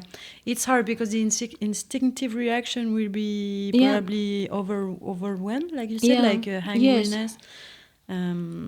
But you are choosing how you react. Yeah, but that's true. That's true. We always choosing how we react. But the thing is, because we always want to be positive, and it's absolutely impossible to be positive at all times. No. And so, unless you're probably a monk. And even them. Even them, I think the natural human thing is there. They probably live a lot of life before being exactly. Like this. And so I think, monks are always in training. They train themselves all the time. And so this is also the thing that you have to be so honest to say, hey, I can be angry. Yeah. And my mouth is so highly capable of being disrespectful, just to acknowledge that to yourself. Yeah. Because if you don't acknowledge that you are a human being, almost offensive when people say to you, I've been asked, because I'm always dancing and, I just like to play drums and all. Did you ever get angry? Oh my God, I feel like I'm so offended that you even asked that. What do you think? I'm not human. I'm a robot without emotion. Of course I get angry. It's like part of my nature being human. And people get angry at me. And it's, of course people get angry at me. I've been angry back, but to the people I'm comfortable. If you don't matter, for me it's mind over matter. It's like if whatever you say, whatever you do, I don't mind if you don't matter. If you don't? If you don't matter. Matter? Matter is like if you're not important. Yeah. See, so mind over matter, that's how I do it. Like, I don't mind you because you don't matter. I don't mind what you do to me. I don't mind what you say to me because you're not important to me. Yeah. So it matters what you say. It matters what you do to me. If you're someone I love, someone I care, someone that I value. Yeah. And not to say that I devalue anybody else, but of course I don't connect with everybody. I don't connect with everybody, and I don't wish to disconnect. I don't wish to disconnect, but it just, as you say, we vibrate. We can go to a public place, and not everybody's there's going to be like, yeah, we are humans. We are not like that. Of course, you can dance amongst hundreds of people, and there may be only one person who feels the dance next to you, and we are complete strangers. You look at each other and like. And then you feel like, hey, we know this love, we know this feeling, we are dancing together. But then there's another group of people dancing next to you. They're connected differently again, and they're with each other. Yeah. So the diversity in there is colorful in a way, but also to not be, superficial and say, oh, I'm always positive. I am not always positive. I wake up in the morning, alerting myself. Oof. This is ego. Oh my God! I wake up in the morning. I have to alert myself. I was like, oh God, today I don't feel good. I look in the mirror. I don't feel good. This face is not feeling good.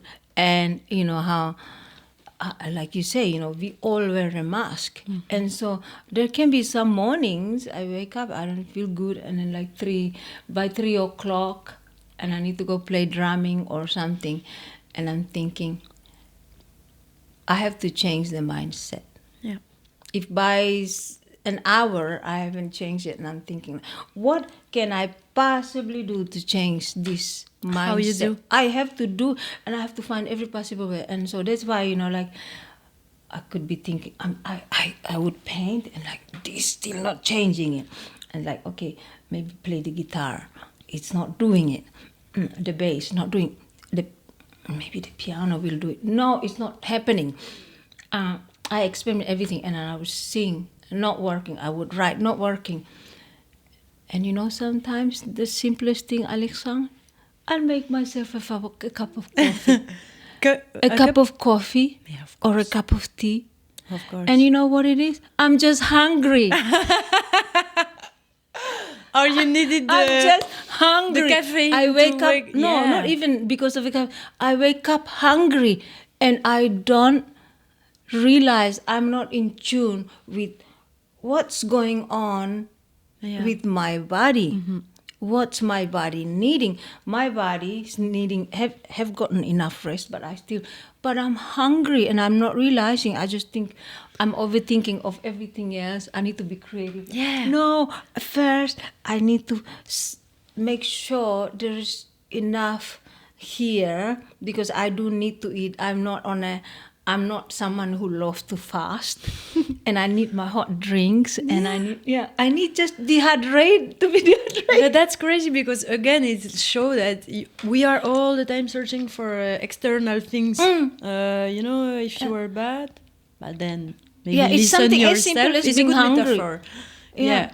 It's just you are hungry or you want something, creating like a little good so feeling. if you ever in a situation you go out and you start looking, everything is so annoying, everyone is so annoying for no reason, people do nothing, they're just enjoying your life and you're just feeling annoyed, maybe start thinking, am I hungry, am I rested enough, am I like do I need to drink something rejuvenating?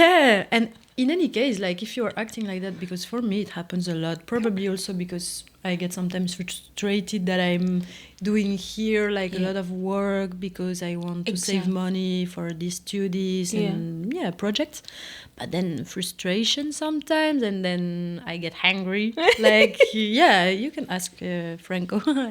I'm hungry sometimes, especially yesterday, but I was really hungry. But then your behavior, being hungry and hungry about this one, and he parked bad, and he drives back, and she didn't speak good to me, giving my copy, and then it's just a mirror of yourself, like knowing that it's even more, and it's hard to admit sometimes. To admit completely that we are the one who's always. Sometimes we just want to easily blame somebody. Oh, it's easier. Or it's the simplest way. But deeply we know it's just about us. Yeah, of course. But you don't want to admit.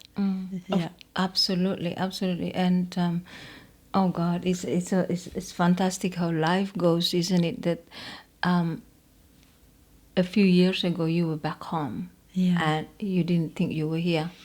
Never. And then, a few weeks ago, you didn't think you'd be here sitting here talking. No. I love the surprise of how life evolves. Like, you get given the camera, look at where you end up doing fashion photography, and behind the process of, how it evolves into the magazine cover. That kind of perspective in life is, like you say, the mask. You display the mask.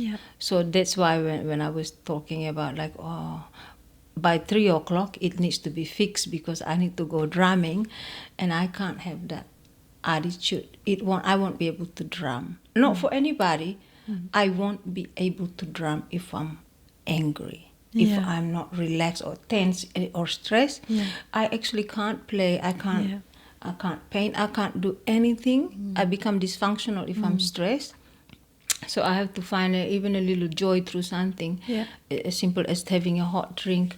And it's important because when I tap the instruments, the percussions, or hit the percussions with this drumstick, I will feel the tensions here on my shoulders, and I cannot.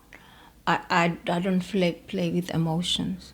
Yes, and I'm just like this, exactly like that. this listening. I'm listening to people just for the sake of keeping up in rhythm, but then there's no joy in me. So it's like a force. Something is in between you and your emotions. And so the moment I go there, because I so look forward to play, to just be with my drums and hit it, and then like feeling my fingers hit the wrong metal rim on the drum and then got hurt, but I still play.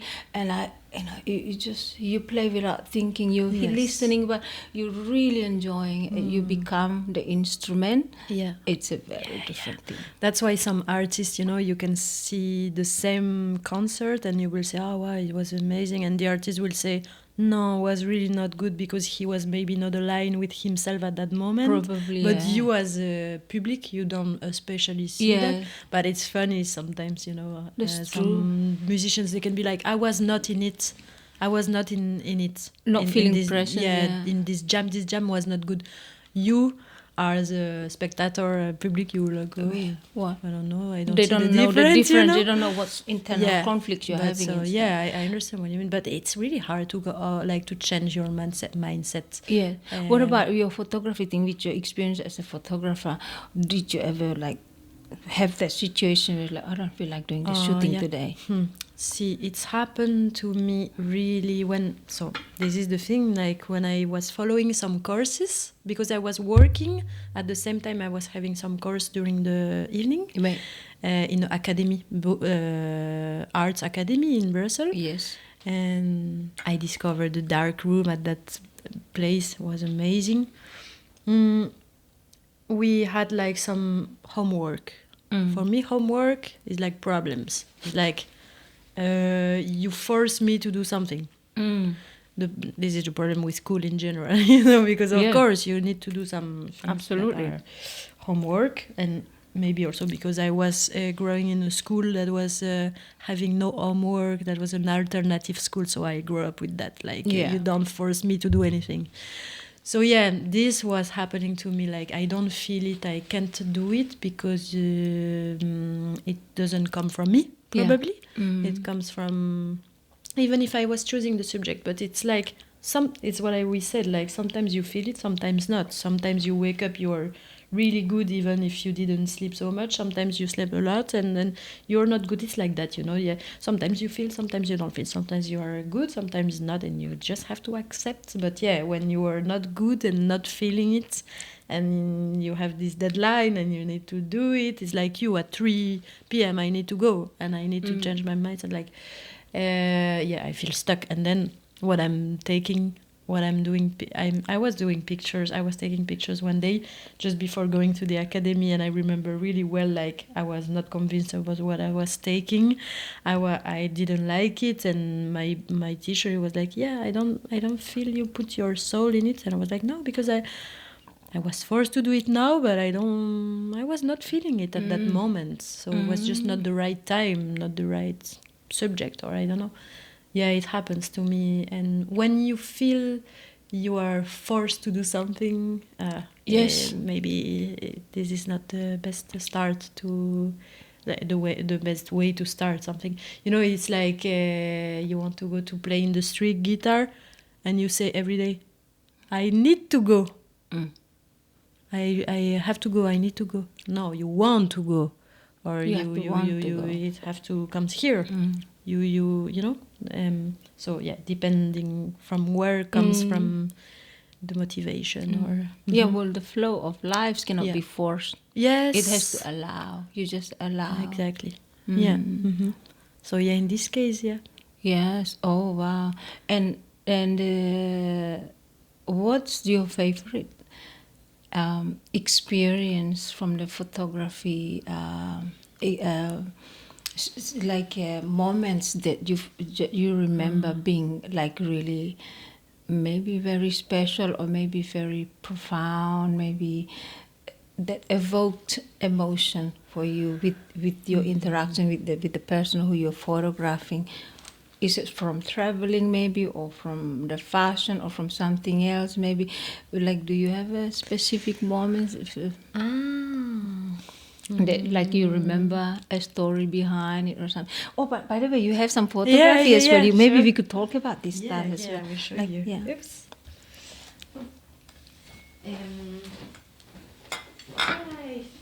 The other day, I have a lovely German photographer, 21 years old. Oh yeah, new in Byron. He came here, and what's his name? Arvid. Arvid.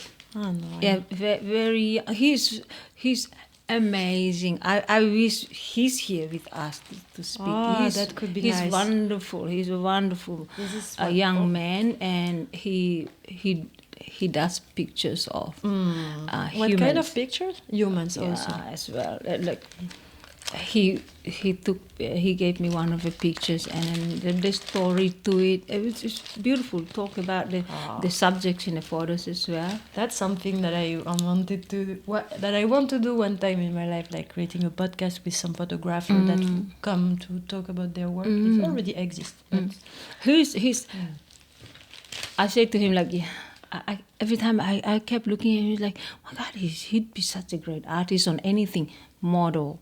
He looks so stunning. And I could see him being an actor, a model, anything. Very beautiful human being, beautiful. I think the thing that reflects here, it's like, yeah, genetically he's so beautiful, but their heart, the soul is an amazing young person too. Yeah.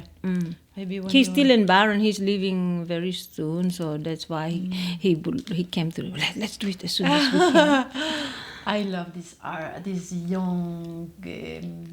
Young and inspiring. Yes. Maybe when you are young, you it depends on your education free. Also, but yeah, you are allowed to be when you are completely yourself. You are writing. Yeah, of course. Yeah. So this is of course like all my the negatives. I have collections of negatives. Yes. I found negatives that like single individual negatives from all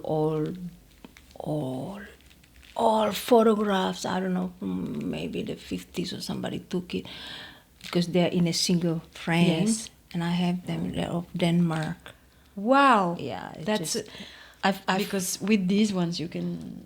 Somebody threw them in a bin. No. Yeah, and I found them in a bin and I rescued them. I still have treasure. them. Haven't developed them, so it would be so nice. I want to do something with them. Yeah. But.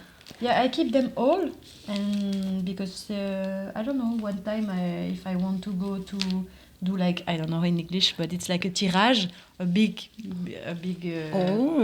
using the dark room, to do a big. To extend the picture. To develop. Yeah, and it's also proof that it's your pictures. Of course. In case one day you become really famous. Yeah. Say, no, I love the joke. This is mine. Yeah, this is mine. With like if you have a chance to buy a projector, get this projector and then project it through on a large screen, so you have an idea. Just an idea. You have an idea of what looks. Really good on a big picture. If you want to print it big, use projector first before you decide to go printing it. Yeah, because it's so much money to print. It's a lot of money. Yeah, so I didn't print them, but we can show it to the camera too if you would like to pick that. I could also. I just went to all my pictures. Yes, that is all Argentine. Yeah, all the pictures, so cool. Because I wanted to show you. This is the one that I talked to you. My first film. That was my first film. Oh my God. Yeah. So this is my... That's beautiful color. So what's the story with this? Can you show them? Yes. This is so cool, this one. So the story was like a climate manifestation. We were in the street in Brussels with a lot of families and... was really every ages going to manifest about the climate change and all the laws that were passing at that moment in a political level. I think I don't remember exactly, but it was like a lot of time ago, and it's always really I don't know, I feel like the child that is wearing this is like, I am protesting for my future. And the story behind that is like, we are, I think, really in my city in Brussels, we are really how do you say in English, is like manifesting for our rights. So and this was the start. Rebellious. Of you're not afraid to be rebellious. No. If you're not I was thinking when you say this, like when I look at this photo, it reminds me of the yellow vest in France. Was it yellow vest? There was this long protest. Les gilets jaunes. The yellow. Yeah, I think yellow vest. Vest. Sure. And so that's why when I see Charles, revolution. Viva la révolution, we were always going there because I say the French are not afraid to protest. No. So the Belgians are the same. No, the same. Actually in Belgium. But of course. We don't... Did you ever get mistaken for because some people don't know the difference that when you speak French, even though you're from Belgium, they still think you're French. Yeah, of course. And then you always say, yeah, but I'm not from France. And all the time, that's true. I all the time, because especially here, of course, I have an accent. Of course. And people are, you're from France. It happens every 2 days, probably. Yeah. And I'm like, I speak French, but I'm from Belgium. And you speak Dutch as well? I understand. Okay. Or the French, apparently the French, there's the Dutch and French speakers there. And the French we don't speak Dutch. We are the. I'm just kidding. It's not because of that. No, I'm kidding.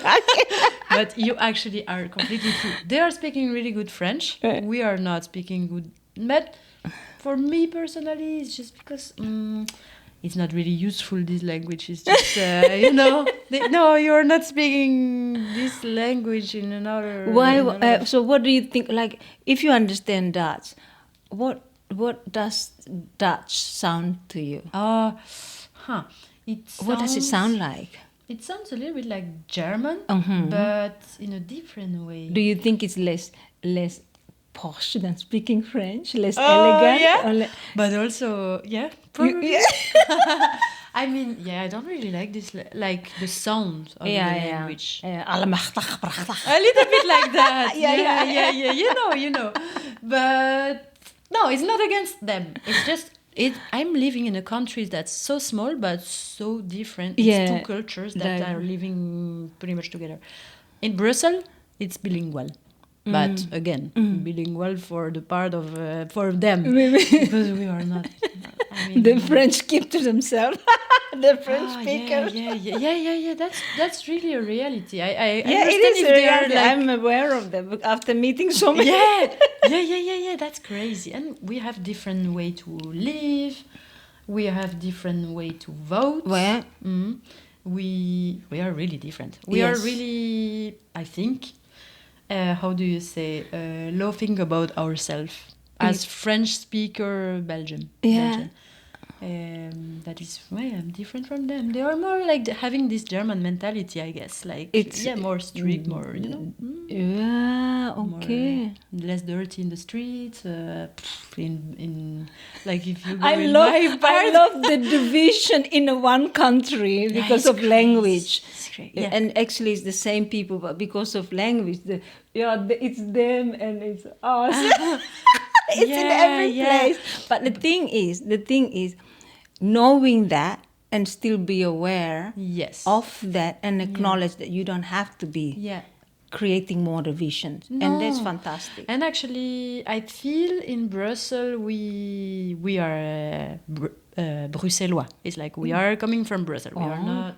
And this creates, where I work for 3 years in social cultural works, it was bilingual. And we were speaking English together. Oh, that's so nice. But and there is no division. It was like just working together to a same goal. And it was like this. So I like Brussels is more, I mean, it's a city, so it's like super open-minded in a way. I mean, and you see all the tourists flooding. Crazy, and Brussels is one of the most cosmopolitan city in the world for a small city like this. So if I go there, I'm just gonna contact you and never get lost. Yeah, of course. Yeah. I will bring you everywhere, like not in a touristic way. Yeah. That's what I like as well. Going to places that's not the touristic way. But I don't really know how to travel, as in. To travel and to the tourist place and take photos, I can do that. It's like I just don't have the, like I enjoy the superficiality of it to the minute. That's it. But like it's not fulfilling. Yes. So I need the extra part of it, where it's the non-tourist place, the connection with the real people from there. Yeah. So I would prefer to go and eat in a not the tourist restaurant, to the little corner somewhere in the city that's like the old man and the old ladies cooking the food, simple food. I love it. No fancy decorations, posh, whatever, big plate, small portion, Of course. You just go and choose from all the menus display, and then they put it to your plate. Yeah. What do you want? And the beans and this. I prefer this kind of thing because then you see all the locals eating there. Yeah. And no tourists. And you see... And usually it's cheaper also. It's always cheap. And you see that, and you see how actually the environment, the authenticity of a local environment, what it's like as a community, and all these local people, and you're the only stranger there, and then they stare at you.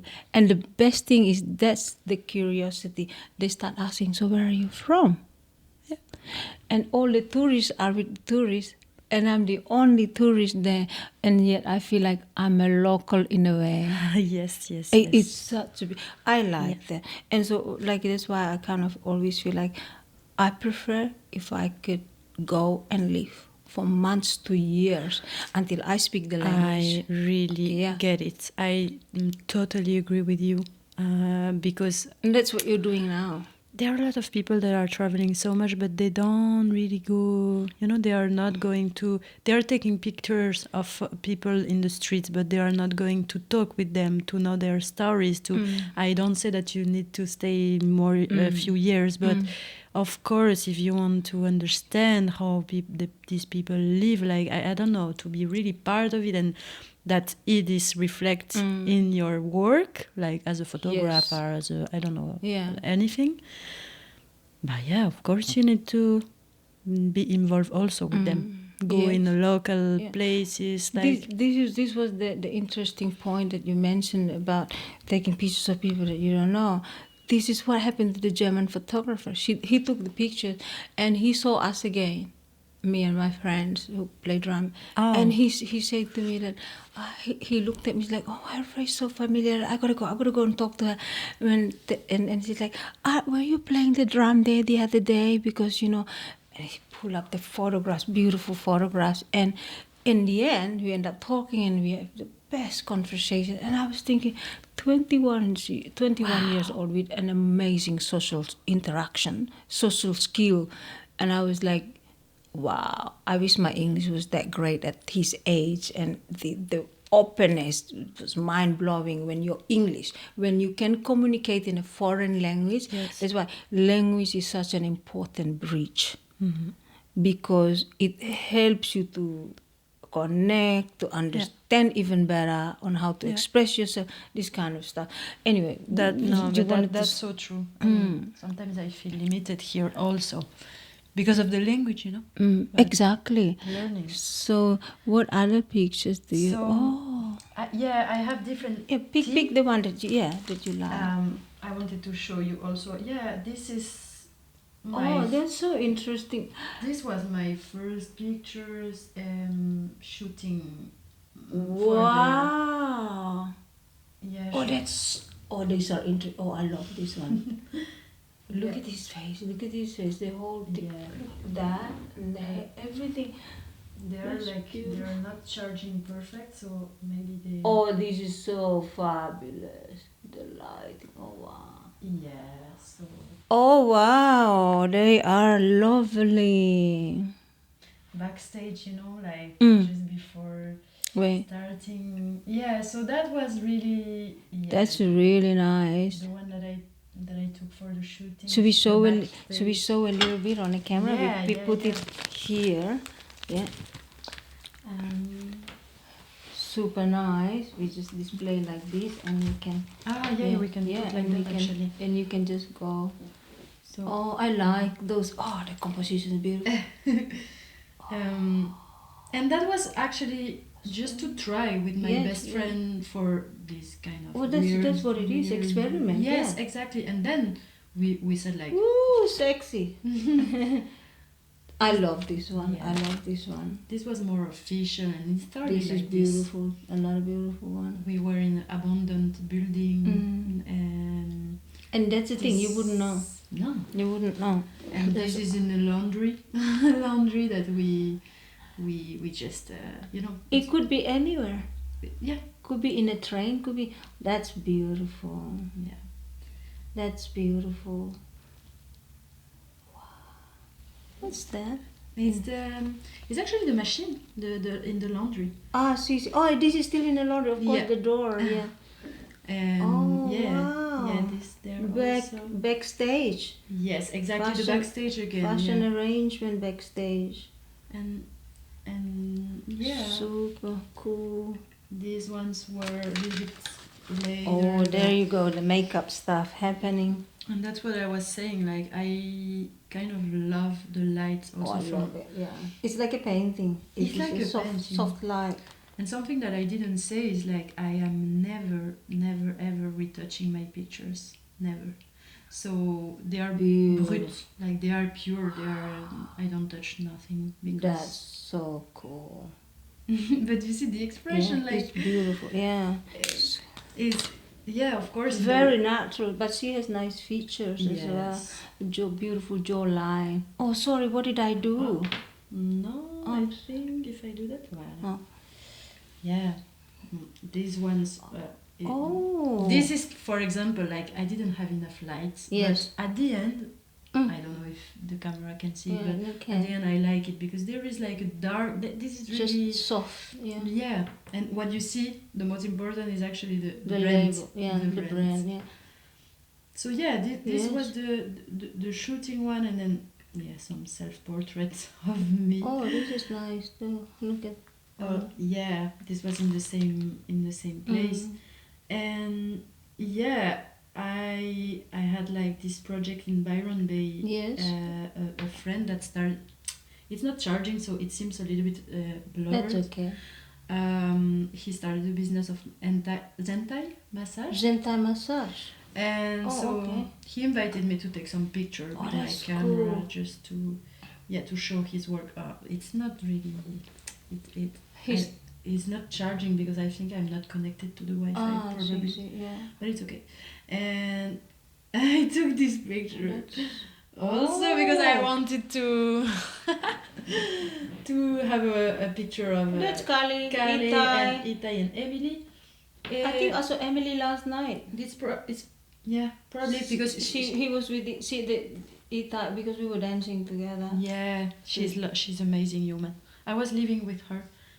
For a few. She's only sort like us, no? Yeah. She's really with the same curls. Yeah. They are amazing people. This is beautiful. Kali's holding the. Yeah, but you see, this is also the example of like, okay, this is not perfectly technically, but he looks like an angel, holding the. Yeah. So actually, what is technically not good in a picture sometimes can bring something more just real. Kali is an amazing artist, and also is Itai. It's amazing. They both are really good humans. Human beings. Yeah. And so the one that I prefer. Oh my God! This one was actually very. We were so in depth. Yeah. Talking. I think it's one of my favorite pictures in. It's actually one of my favorite too because I remember how serious we were in this moment talking about because going back to France. He was going back and so many memories. Such a beautiful friend. He's an amazing family to me. Yeah. And to all of us, really. Thank you. I always call him my nephew. Bisous Charles. Bisous Charles. Yeah. Merci, ma chérie. This is a beautiful picture. I will print it in big. It's amazing that it doesn't look anything like I'm crying or anything, but just remembering the feeling when we talked about ideas. It's the best things with artist friends. You always talk about ideas. Yeah. And ideas is always so endless. Yeah. Artistic ideas, expressing art, and it's super, super wonderful. Yeah. I already have idea. I'll talk with you later. Yes. I would really love to have this. I like to follow up on this. Yeah, me too. So yeah, actually the rest is more what I was saying to you, like my friends, the proximity, the little detail, the expressions. You know how I saw some of the pictures you post online was of like a window, just a window view, or maybe a view, or like in a van, like there's like van life or something. I post some. Yeah, and it's just so nice because you're telling a story and I'm playing guessing what the story might That's be. exactly that. See? I think you get the point. That's what I love as a photographer, that I want you to... Yeah, you have a story, but I also create my own story. Yes. What could possibly be Yes. there. If it's too obvious, we are playing a game right now, because I for the birthday of Franco, I buy him the same camera as me. So he have also this camera. Yeah. And now we are playing a game. We have like a theme. One day, he's choosing one. The day after, I'm choosing one theme. And for example, the theme could be like detail, or it can be what we choose, loneliness, for example. And then we have to take a picture of what it represents for us, but it's an interpretation. See. And then it's so interesting, because we can develop these pictures and see, how you see loneliness like this, how I see loneliness is like this.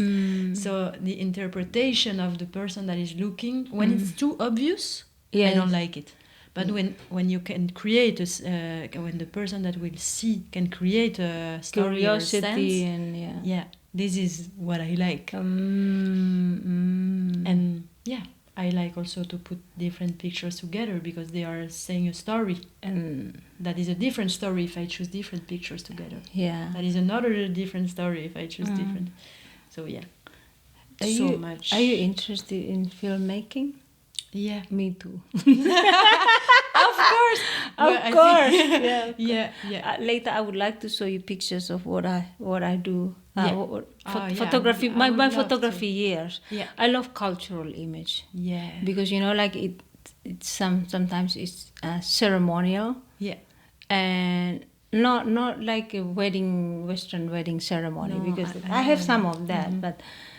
There was one time in Byron, one of the really beautiful Indian families in Byron hired me for photography, and they were doing these colors. You know how the powder with different colors, and the dress, and this is in Byron, and it's the first time that I took image of Indian family in a celebration. This is just a pre-wedding, the day before the wedding. And it was amazing, because every photo, it didn't look like it was in Byron. Because of the strength in cultural. And this is a family that's been here for very long, and they're very well known in this area. And I was supposed to take 20 images. I took 300 pictures. Of course. And and I gave all of them, and it was so beautiful, because I didn't care to make more money from there. I just look, because the way they welcome me. Yes. They didn't treat me like a photographer. Yes. They treat me like I was one in there, and so friendly, so accommodating that it was. And I saw, I gave them the picture right there and there. I went to the photo shop. There was the photo developer in Byron. I got everything to a CD. Take one of the family members with me, give the CD. I got paid for what I did. Yeah. But they offered, even the men who hired me offered to pay more, offered to take me to dinner. I said, I don't want anything. I'm just so grateful. Yeah. This is part of the service that I enjoy so much. Of course. And cultural images like that if I could capture something that portray a culture so authentic, and the people that lives it, and not making it look like in a foreign place. I was so fascinated about what I could do myself as well. And this kind of, and you it's exactly that. It depends who is taking, and the link that you have with the people that hire you as a photographer, for example. But I like the way you say, I don't care about money, because I am doing it. I don't want perfection for myself. I want that they are happy about what I did, and I don't care to take 300, 500, 1,000 or 5. Yes. I just want, for my work to be adapted to what And not to say that I don't want money. I mean, photography is also a thing that I earn money from. Of course, but once in a while you come across something so beautiful in a feeling that you feel like it's not worth to take more money. It's just so worthwhile to give more than that's what you've you agreed. can still ask money, but if your intention is just to have money, you will finish it like you will. How do you say? We have a word like that in French, but saying like you are not searching perfection in a way. And if you are doing that because it's your passion and you really want that results, and that represent them in their essence, then maybe it will take more time, but that's okay, because you're not trying. I wanted to show you a few. Like this is of used to be a festival in about 3 hours away from here. Called the Rocky River. It's a corroborate of Aboriginal festival, Indigenous Australian. So from this area, the Bundjalung people, and this is one of the elders. His name is Uncle Louis Walker, and this is they were preparing this for a smoking ceremony. This is a preparation. So it's just some of this is during a smoking ceremony. Some of the images like this that you see the vibrancy of color, and because it's in spring, and as well. So it's by the river. There's a river behind them. Wow. It's really powerful. It's really powerful. Because these are native people, like indigenous landowners, and they so connected to their own land. And if you can transmit that in the photographs. And they were doing the smoking ceremony, which was just that didgeridoo. I don't know, like something very moving for me. These images, and they're just some images from there. But I have a lot more images. It's just like friendship, doing hair. I thought this is more like this was in the middle of nowhere. And I have to stop my friend. I say, stop the car, I want to take it. This is like a sculpture in a land. I also feel like in your pictures you kept people are not watching you. This one was beautiful. Wow. They are doing the ceremony. You have a proximity that I really like. Some musicians playing. So this musician, okay, you can't tell it's him, but this is the same man in this is him. Amazing musician. So like things like this that have a story, have this strength of culture, something about just human again. And documentation. And I'm so attracted to that. Projecting that. And yours is the same. Human, like emotions. Maybe we can finish by that. It would be lovely. This is just like a lot of. This is obviously me in the picture, so it's a friend that took me, but it's my best friend and me. And this is for me one of the best picture, even if it's not me that I took it, but it's with this camera, just because we are so close and so caring that it's actually representing that. And you look at the lighting. And the look, everything, Can you go back? The sky. The light on the sky. This is outdoor, This is outdoor. This is actually, he was taking a picture of us, and then I took the camera and I took a picture. Okay, that's great. Nice story. This is what I love. It's just this like she was sleeping, and we were going to probably unfiltered moment. Exactly. Also, this is what I meant. This stuff, almost abstract, but it's so beautiful. Yes, and when I like was a saying painting. exactly, I'm not taking landscapes, but when I'm walking around, the like details, the colors, and the colors and the lights for me are one of the most important, and the lines, the composition, and these ones were like I put them together. That's because one of my. I love this one. I love this one too. And again, the color. This is nice, Alexane. Yeah, this is nice. Look at the lighting on it. Beautiful composition. Yeah, the shadows. That's what I love. Like this is moment of life. Like this is in Brussels, but it's just I wanted to show you because I am. It is really moments of life. They forget. They are friends of mine. They forgot. She's in a nice dress too. Yeah. These ones we saw it. Yeah. Again, we went partying. It's a lot my best friend because we were living together. Yes. But again, the composition with we don't see the other person. I mean, the thing is with this is like, like when you look at all paintings as well, it's just soft lights like this. It's like a paint.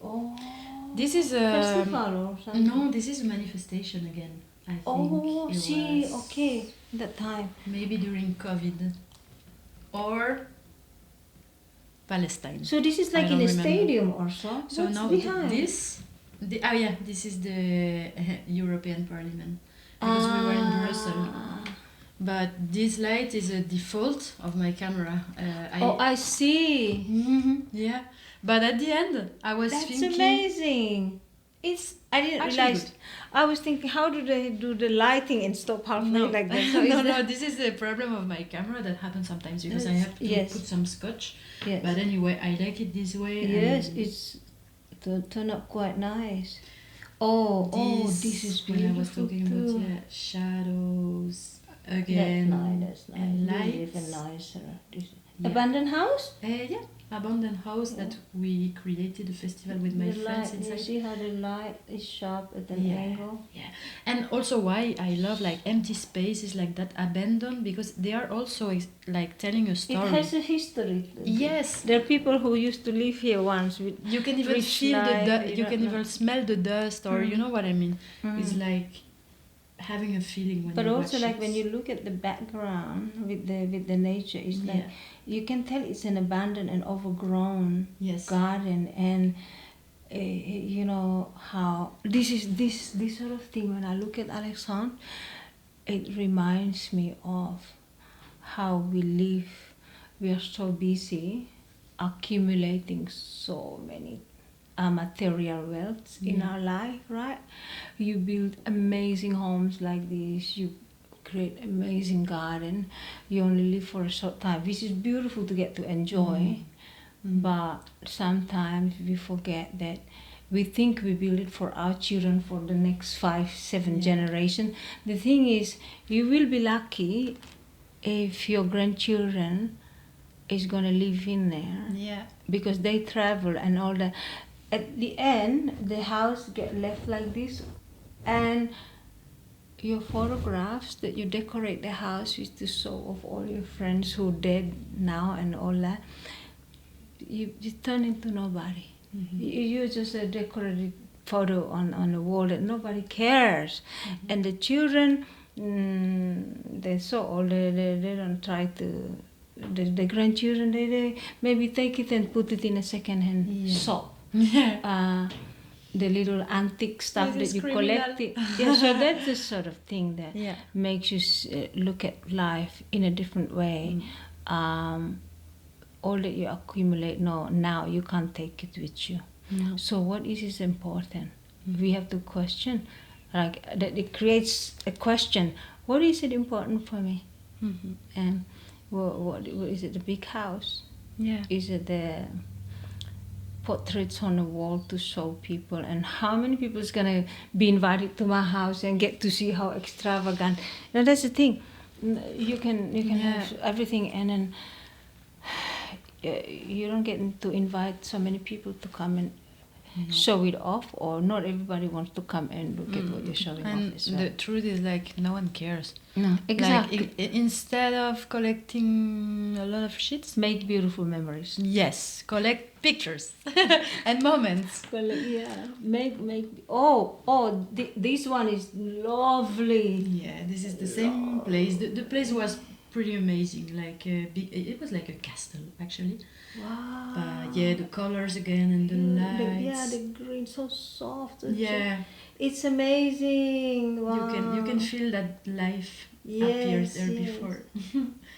That's really beautiful. Yeah, that's beautiful. when I was talking about details. It's like this kind of thing, or pictures that become significant afterwards. Like, I took this one. I didn't have his head, but yeah, and I like, you know, he have like this T-shirt saying "extended children" with this child like facing back. What does it say? Oh, extended childhood. Oh. And yeah, it's so much like makes sense afterwards, because I didn't took these pictures thinking about that. But yeah, this is the same place than before. This is how. Look how far the water things. Yeah. Wow. This is. Blanc. Is like a political party. Yeah, political party. Yeah. Extreme right in Belgium. In Belgium. So yeah. Yeah, so it's like Donald Trump version. So it's like Vlaams Belang, go to the bin. But yeah, this is just to show that I am kind of taking pictures also, like. And this is, I like also, we didn't talk about that, but I like poesy. Oh, Poesy? Poems. Poems, like, poems, you write poems? I was in French, yeah? Yeah. Oh. Yeah. Do you have any that you could share? It's on my phone, maybe. Yeah, on your phone. Yeah, you can read and. It was like a dark period of my life, but I feel sometimes when you are really melancholic, you have this creativity that comes directly from your belly. Yes. I don't know. Yes. But so I think sometimes you can be more creative when you are sad. Oh, absolutely. You know what I said? And also I noticed, because, you know, having artist friends a lot is amazing. When they are falling out of love, when they're heartbroken, they're the best It makes the best poets out of them. It's like, and I'm thinking, I wish you don't have to be so heartbroken to be so emotionally intense and be able to write so beautifully, like expressing in such a poetic way, poetic lyrics and wow, that's so true. Everyone becomes a poet when they are heartbroken. yes, but some people that already have this artistic fibre, like fiber, I don't know.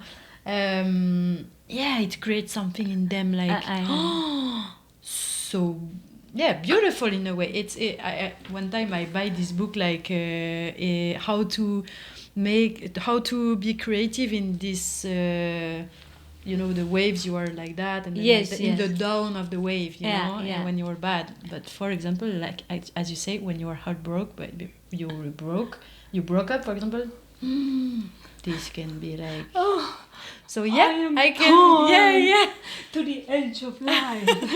You are so vulnerable. The language that you choose is so different, the words yes, but that's because you need to express it so precisely sometimes. And it's easy, you don't have to search anything, because it's naturally comes. Exactly. So I can share with you. I would love.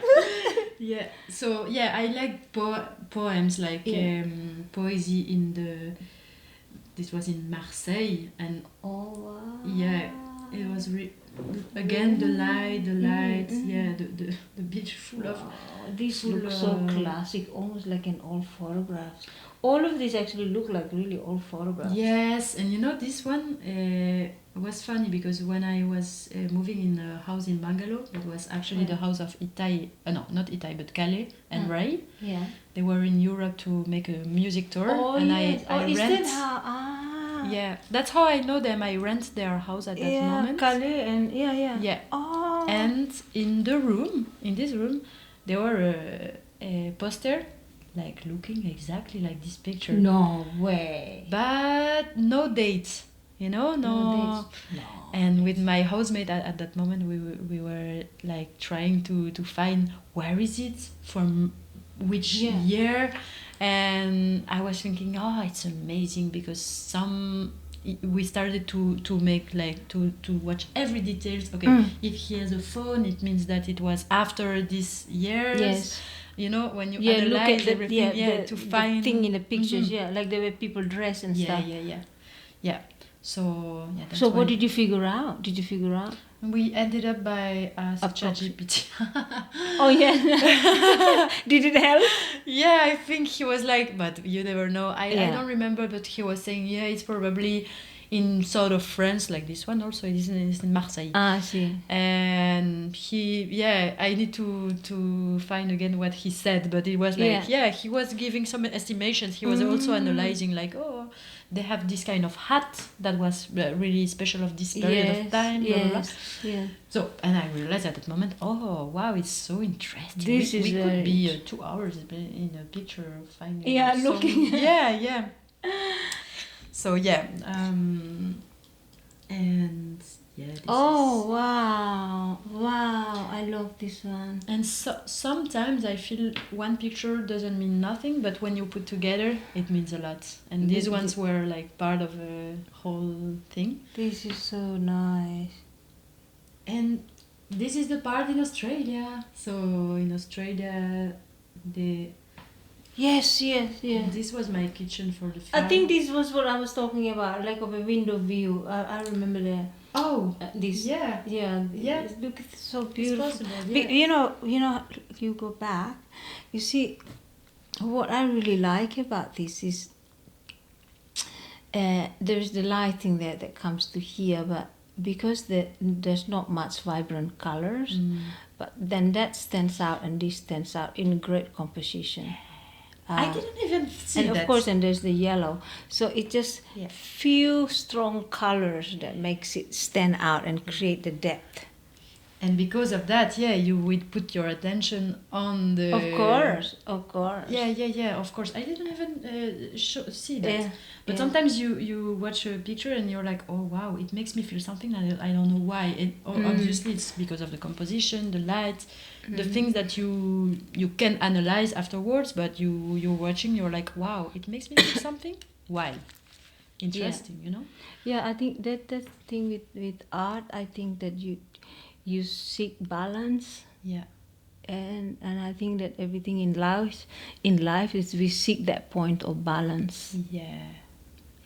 Because it's harmonization. Yeah. Completely. Mm-hmm. And when you are controlling this harmonization or searching perfection, it doesn't have the same. Yeah, because we know everything is a constant motion. Yeah. And so if it's nothing stands still, so and so to be able to be in harmony, for sure there has to be balance. Yeah. And I think that we it applies to our emotions as well, you know. Yeah. And these things are just a little example of capture of what we resonate with. We look for why is this nice? What fits together in this? Always looking for what's nice in that portrait. And for the person, like for example, for me, it was just like, I don't know. I just woke up, I saw the lights, and I was feeling this feeling that was when I was heartbroken at that moment. So maybe I was seeing more, I don't know, the beauty in little things, but I was feeling I want to capture this moment. I don't know why, but no, because of the light, because of the atmosphere. And sometimes the same for this every morning for like 3 months in the farm. I had my little coffee in this chair with these lights coming like Do you realize that if you take the chair away, it's empty and nothing, the picture won't be that interesting because the light is here. Yes. And there is very strong light here, and so it's just a really nice angle because you see the light behind this clothing or towel. It's almost like two different pieces of clothing, you see, but it's actually the same piece because of the dark and then the light reflection on the other side of the towel. Yeah. That's the sort of thing that when we look at a photo, we don't often analyze what makes the photo stand out and the balance of darkness. And I like it's not going to be easy. Look at this. Every problem that it's not easy to to sometimes you see photographs like this. The amazing thing with photography is that it captures lights nicely.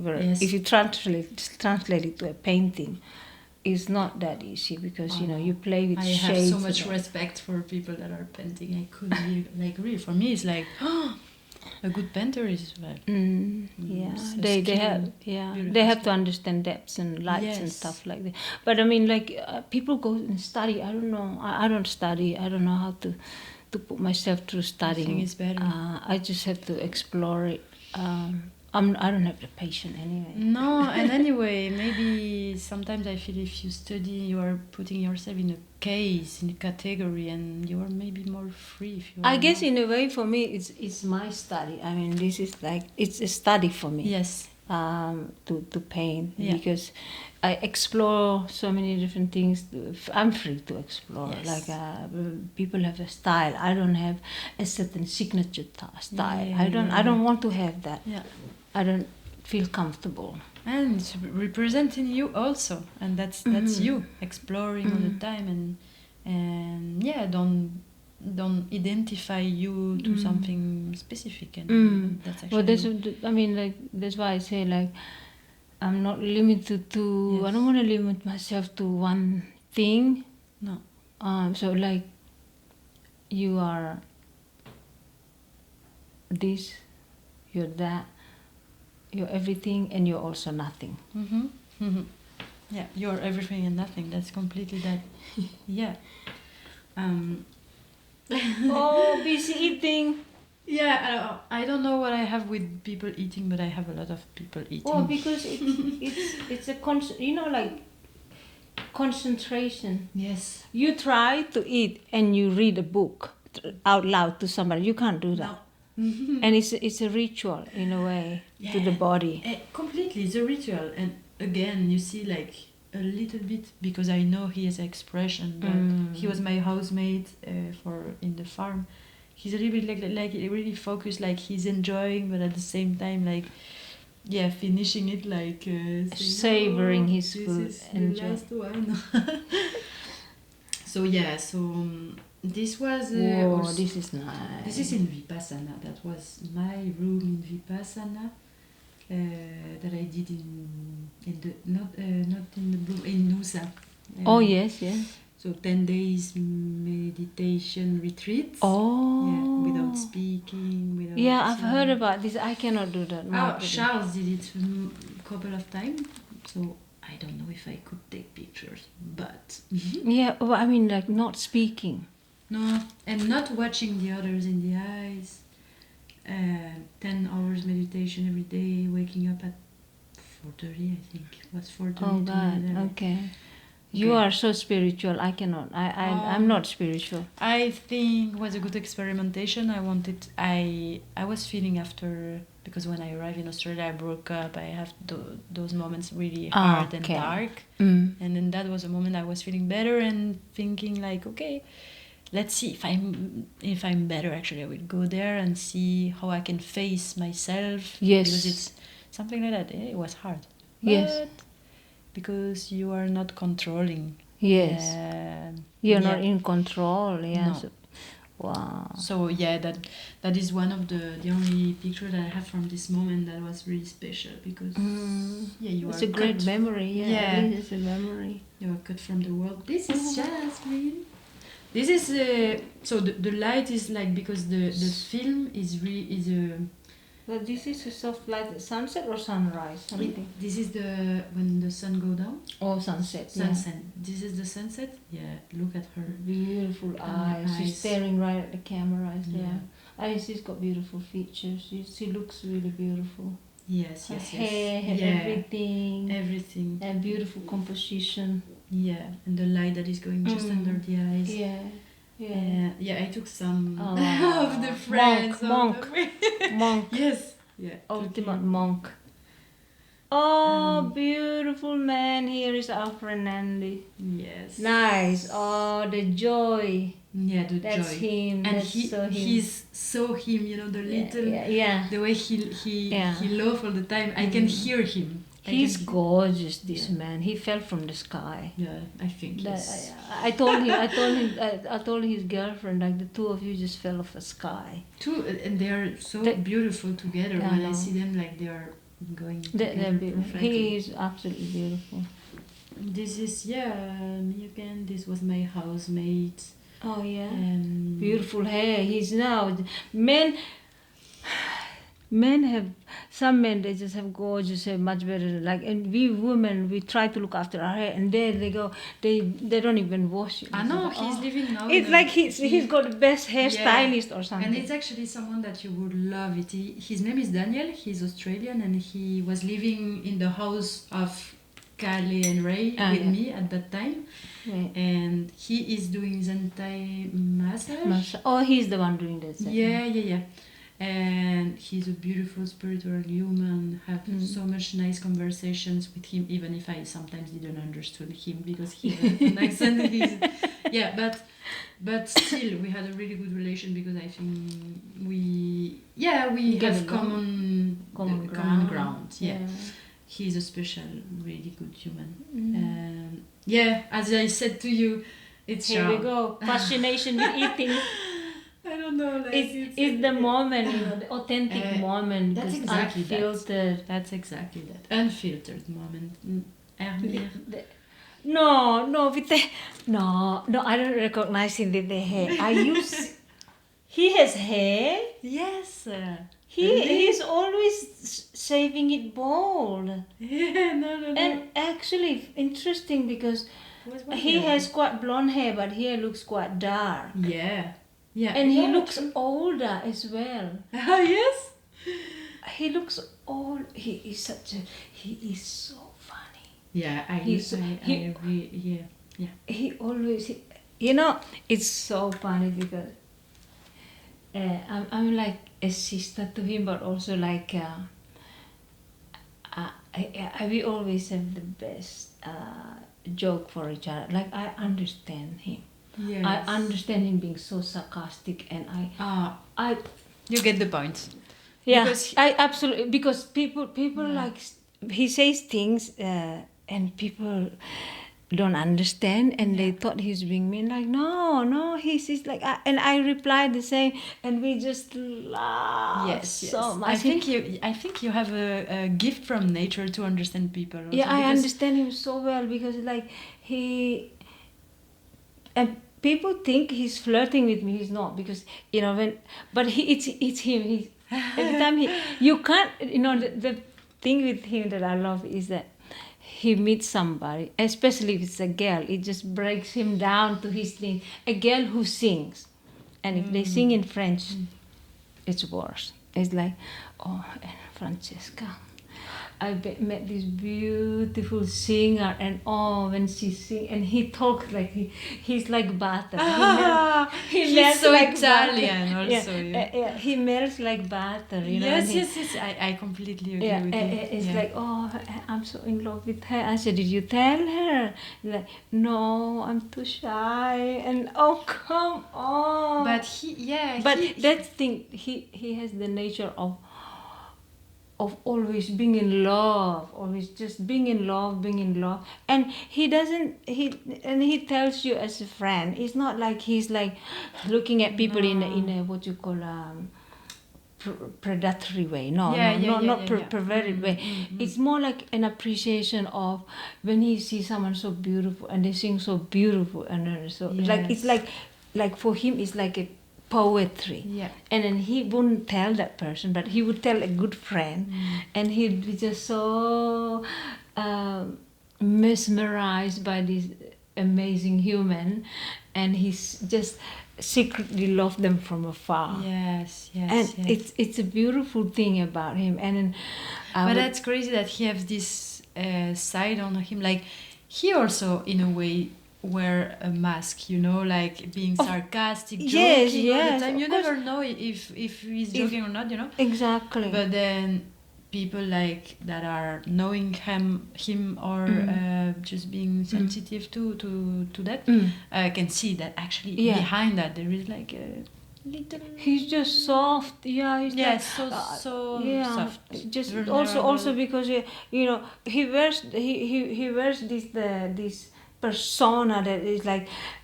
Because with friends he's like so brave, he can joke about anything, you think he can express anything, but with friends comes to a girl, he withdraws a lot. He wouldn't say anything. He's just like, he just breathed like, she's so beautiful, I can't do anything though. And so there, like the mask is there, just undone with us friends, with people. He's like, okay, I can't do anything. Just because you have to be truly yourself. Yes. And so, but that's why we love him. Yes, of course, and that's why he's so special. He will always be. But I call him the king of wow. Because when he do the pedal for the guitar, and he always like wow. True. Yeah, that's part of the best moment that I have. Actually, the jam that you are doing here, it's just amazing. King of wow. It's so him. It's so him, and the look, I know. But his look, I nearly didn't recognize him. These are... That's Charles, no? Yeah, that's Charles. Oh my God. That's Edo. Edo. Okay. That's pictured just because of the light or little details. So beautiful. Yes. This. Oh, look at that. She told me like I don't like this tattoo, and I was like, I will photograph it and you will like it. And but the light also again, like those girls beautiful. The light against her jawline. All that. This was in the house, and again like in morning. The ordinary things. Completely ordinary. This is beautiful for us. Kali.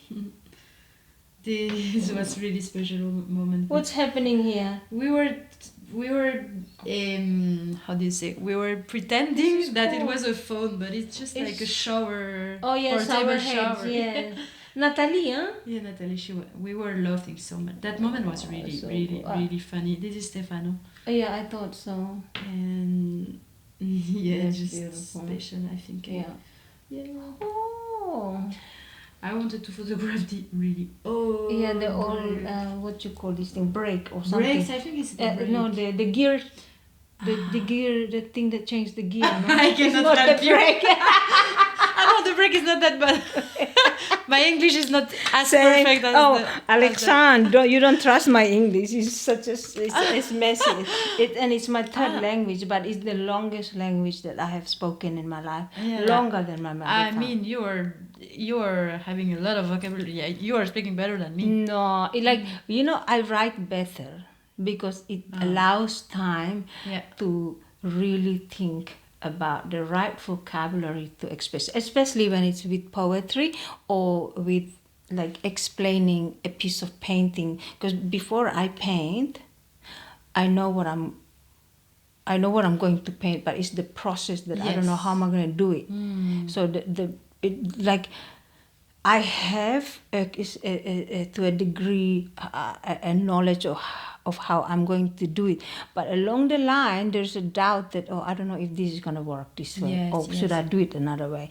And so that the process of creation, the experimentation along the way, that's so enjoyable. And so before that, before I strike the canvas with the brush and the strokes, I already know what it is about, because it's not because I have to figure out the whatever, because I paint from inside, from my emotion, and I know what the relationship with what I'm going to express. Yes. I know what it means to me in my life, from my life experience, because I paint from life experience, and that I feel very related that also because I know as a human being, if I know these emotions, I know it would somehow resonate with at least one person somewhere. Yes. Yeah. Because we have the same emotion. We don't necessarily share the same experience, but to a degree, someone will resonate with that understanding or that emotions, and they may express differently to mine. Yeah. And so that's why, like, when I write, like, much better, my English is better because I'm more careful with the vocabulary. And when I speak like this, I have to easily relate to everybody. So the language of poetry cannot be used in writing, yes, but if I were to speak, oh my God, you imagine I tried to speak something in poetry, it would be a disaster. Like this, it's just not normal, you know, like I cannot relate to anybody. And so it's a different style. But also I understand this because actually in my mother tongue, we have 4 stages of the 4 level of the language. So there's an ordinary spoken language like this. And the second level is more a loving. It's a loving language, which is between dear friends, between family, siblings, lovers. We speak very endearing of each other, and the language we use is very loving. Very loving, very so different. It's different to different words, different expressions. So I will never call you Alexane. I will always call you my dear. And so also comes with my dear, the structure of the sentence is different. Yes. Yeah. And then the words used is different again. And so then the third level is more like for poetry, for songwriting, so creative writings. Because we don't write, so it's more like for when you're singing songs or for chanting. But for non-rituals. And the highest, the 4th level is ritual language, which is so rarely to be understood. Like I'm still learning that. Like I understand a lot, but not 100%. And this is where I see English language for me a little bit like this, not exactly, but has that's poetic style, and then has that ordinary style. But then even English evolves, you know. Now I didn't know before, if people say to me, how are you doing? I wouldn't think that's a how are you. No. I would think like, how am I doing? How am I doing what? Me too. Like, I would literally take it, how am I doing what? Or like, how am I going to do the walk? Or how am I going to drink this? I'm drinking this like this. That's really funny. But that is really Australian. How you doing? Yeah, I think, and must be. Yes, but I think it's also Americans, because I remember the famous phrase from, there is the episode, like series called Friends, and then there is the guy who, he's very handsome, my God, adorable actor. I don't know, Jason maybe, something his name, I don't know. He has beautiful face, so handsome, and he would say things like, how you doing? Maybe so. Yeah, I was thinking is like typical yeah, from here. I mean, but American television has a lot of global influence, you know, on a, Yeah, sure. and so they're, I mean, so I don't know, but they, so I'm not sure if it's an Australian or also American influence. But I had the same reaction as you the first time. I was like, what am I doing? I don't know, I am doing a podcast with and then Francesca. also they say, what's up? Lately, Yeah. the newer generation say, what's up? What's and up? And I get confused, like, what do you want me to use WhatsApp, or because there's this application, you know, WhatsApp. And I didn't WhatsApp meaning what are you up to? And I'm what are you up to, you know that I don't like this sentence. Oh my God, what are you up to is so hard for me in the beginning. I thought, well, I'm up to here on what? Like, I'm up to something. But that so means funny. Yeah, for me it's more like, I think people are saying that in a way like, what's your plan? Yeah, what are you doing these days? Yeah, what are you doing? But for me it's like, I take it a little bit like, what are you up to? I am up to nothing. I just want to be by myself doing nothing. What do you want to know? You know, I take it. For me it's aggressive, this sentence, like you aggress me. I don't know why. I don't like it. Yeah, it has like I feel like it's not a some questions I feel like you don't seriously want to know. You're just saying for the sake of saying. It's not, you know, like, what are you up to? They don't really seriously want to know. Really, you know what I really like when people look at me and like they say, Francesca, how are you? Yeah. How are you? They go like shaking. So how are you? Yeah. Like this, and I know, okay, I can tell you, I've been misbehaving, I've been doing this, I've been doing that, and I can update you. There is nothing worse than someone that is asking, how are you, or what are you up to? And they keep walking. And you can feel he's not listening to you. Yeah. So, or how are you? Good. You will never say, actually, not so good. In the work, sometimes in Australia, it's so funny for me but now I'm okay. You go for a walk, maybe to the lighthouse or so, and then somebody would say, they just walk past, but because you see them regularly, then you don't know them, but we always say, oh, hello, morning, like this, and they say, good morning, how are you? And I'm thinking, but we are walking. I don't have time to say all the things. I'm good, and am I supposed to ask you how are you back? But you keep walking. We don't even. This is exactly that. Yeah. Or what was really weird when I arrived in Australia? There is like, hi, how are you doing? What do you want? Or you know, when you are going to take a coffee or something. And I never knew at the beginning if I had to say, I'm good, and you. Because sometimes I was saying that at the beginning and people don't answer me.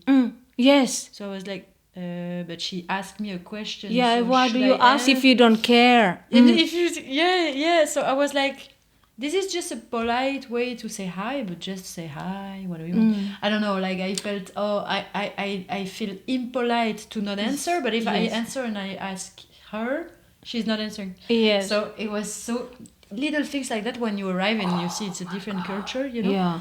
So it's so good to learn about this culture, but also like it's so painful in the beginning because you didn't understand that it was the way they are, and you take it so personal, and after all, it's really hard to don't take it personal. You know, just before coming here, I take that as an example, but we were to change the string of the coffee machine seal. And I say I want to change this thing of the coffee machine, and she was like, a coffee machine or a coffee maker? And I was like, I don't know, like the Italian coffee maker, you know? And she was like, I don't know, and she said that in a way like I felt judged because I didn't use the same word. So maybe I am judging myself to not have but I felt like you know, it's like that. I am learning, you know. It's okay.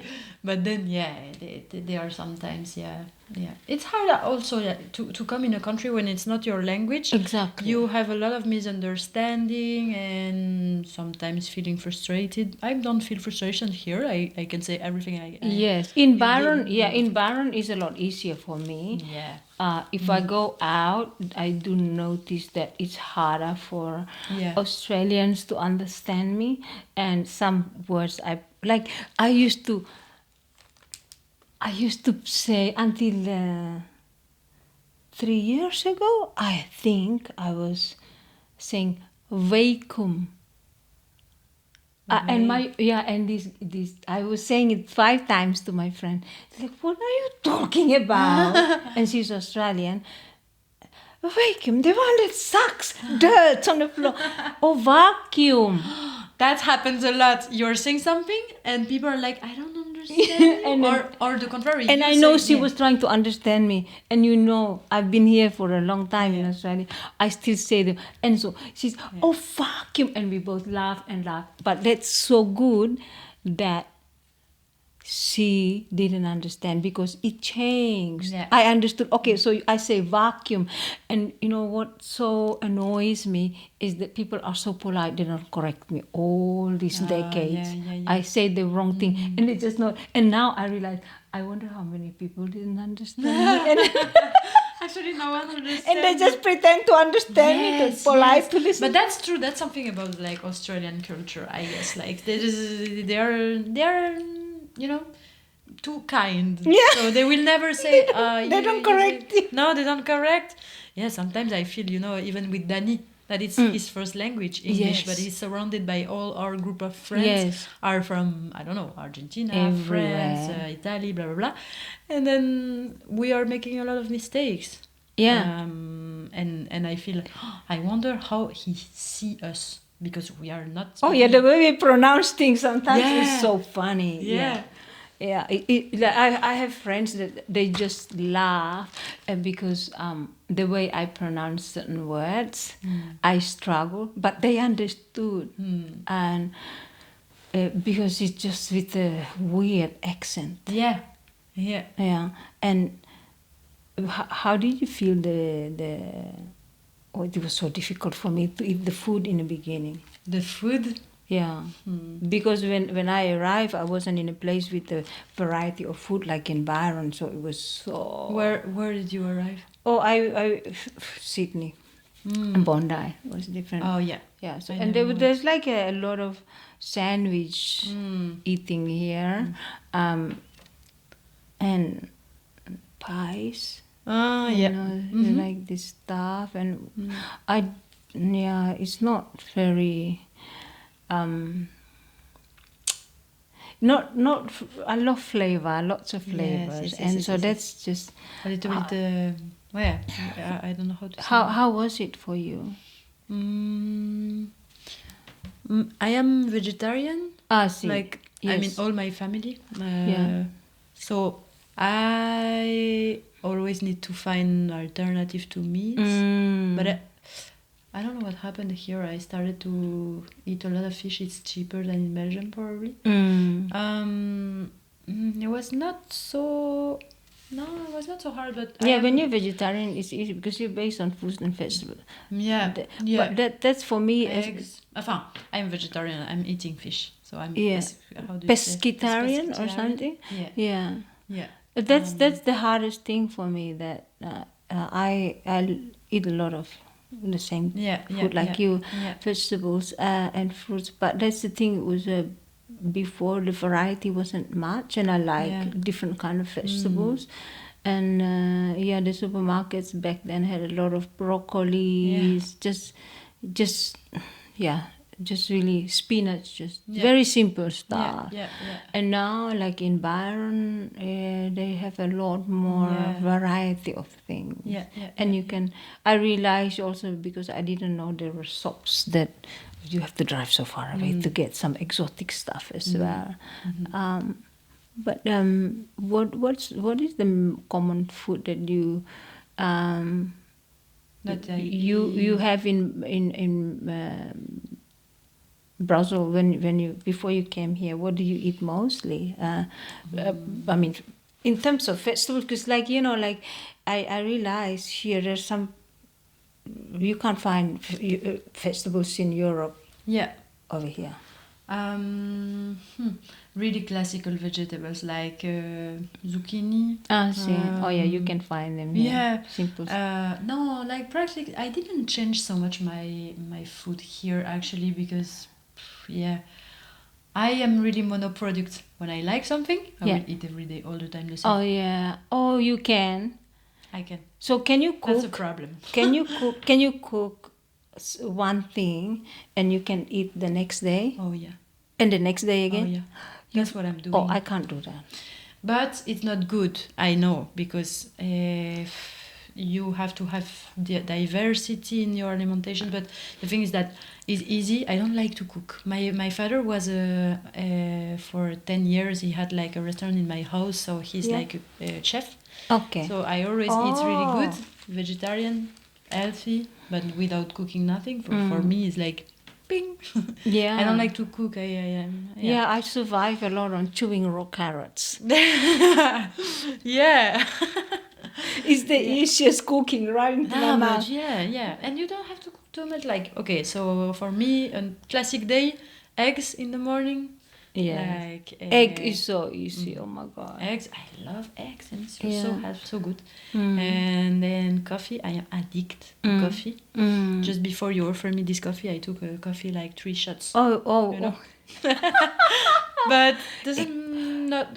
I'm used to drink coffee since I'm really young. Okay. It doesn't have I don't feel it. No, it affects my body if I don't drink coffee. I feel headache. Oh, the migraine comes through.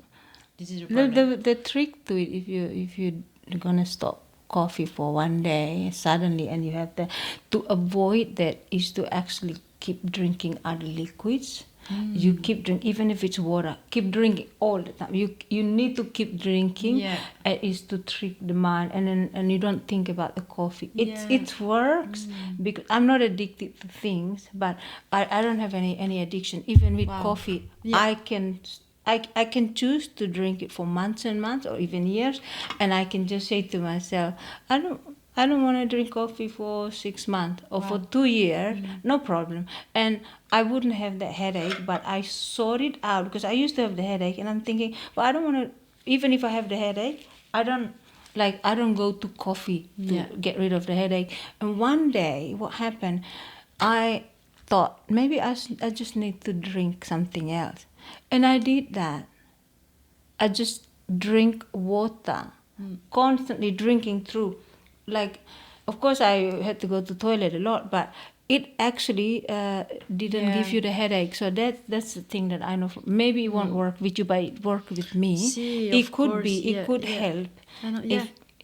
So if you do want to ever stop for a while and to avoid the headache, just do that. And if you want to stop for a bit and then do it for the next 3 days, and in 3 days you should adjust. Could be an experimentation, but I think there are addictions that are more worse than coffee. Of course. Like, I don't really like, there are so much people that are that have like this contradictory thing, like discours contradictoire. I was like contradictory think about the coffee. See. And I think. But I think cigarette, alcohol is way worse. Being on all the time on your phone is worse. Yes, of course. So I think it's important to have some guilty pleasure. Yeah, I think that coffee in some traditional cultures, they use it for treatment. They use it as a treatment for I don't know, certain sickness. And some people drink it as a ritual, gathering maybe. And so true. It's very interesting, this thing, and it's, I don't see it any more dangerous than alcohol. Alcohol is so bad. I think it's really badly affecting people because my you God. have to drive. I mean, yes, if you have to drive with coffee, is Yes. you can still. I mean, I'm not. I think it's less. I mean, police not gonna stop you because you drank so much coffee. No. But I think I wouldn't trust driving if I'm tired. I don't think it gives me more energy to drive by drinking coffee. I think it's just best to stop somewhere for half an hour and take a rest from the noise and maybe just really like sit in nature and then recover a little bit before you start driving. I really prefer that. I think what's unhealthy is like if you don't respect your sleep and you're all the time tired. You know, when you wake up and you have this frog, like not clear mind. Yes. You know, when you are. It happens if you drink a lot of alcohol and the day after you have this also. But sometimes because you are not respecting your sleep, you don't sleep enough or bad or I don't know, and then you are taking a lot of coffee to balance that. This is not healthy. No. But if you know, I'm sleeping good, I'm not drinking alcohol, I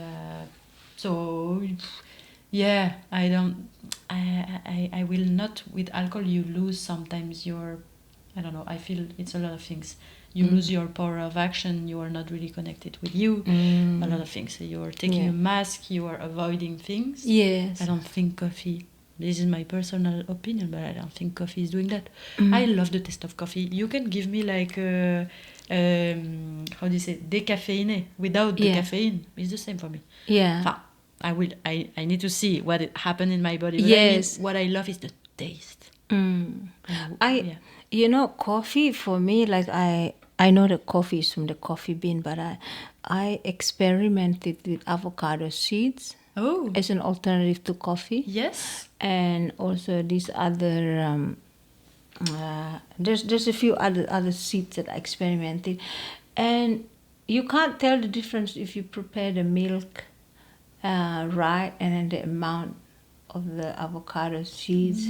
Like I love this experiment with food because it's another art form.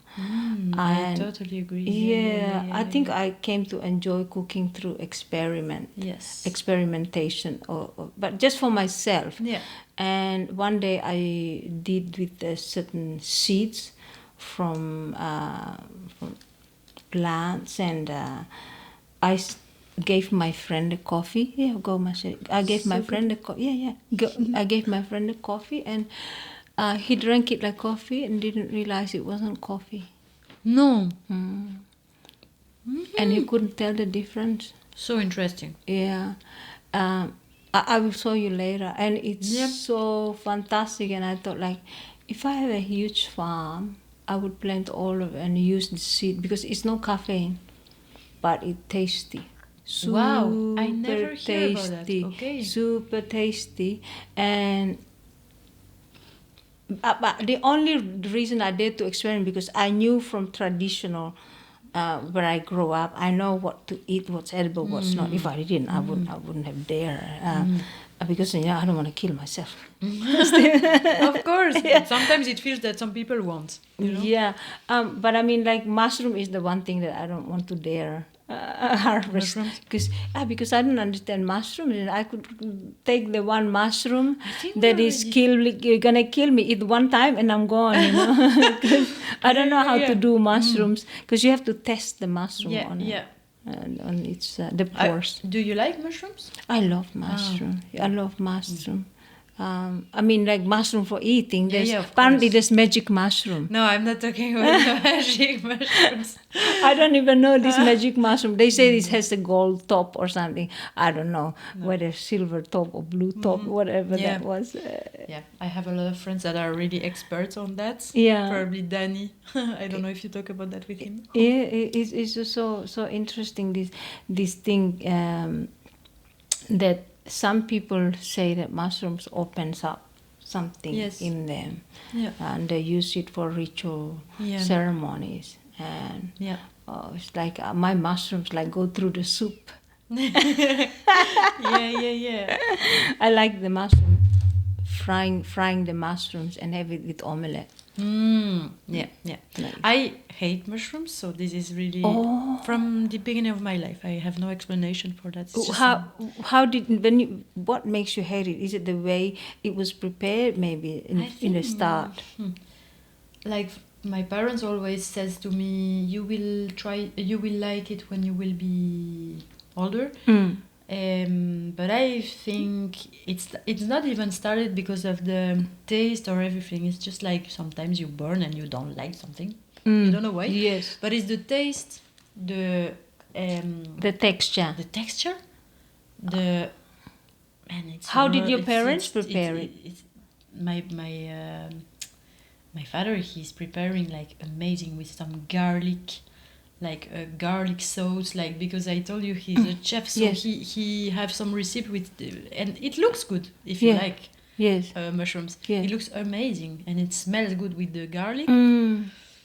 No, you don't like it. But I don't know why it's impossible for me. When I have a good story, it's like I was with my ex-boyfriend going to his grandparents, and he didn't told them that I was vegetarian, and he didn't told them that I didn't like mushrooms. So they serve me like meat, and I say, sorry, I can't eat the meat. Yeah. And then they say, okay, we will replace it by something. I don't remember exactly what, but then they replace it, and then in the plate there were this. I think it was, I don't know how to say in English. It's like des marrons.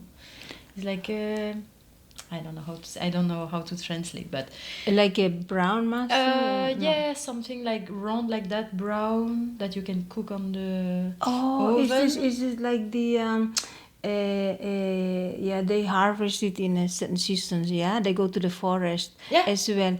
And it's very expensive. Yes, I know.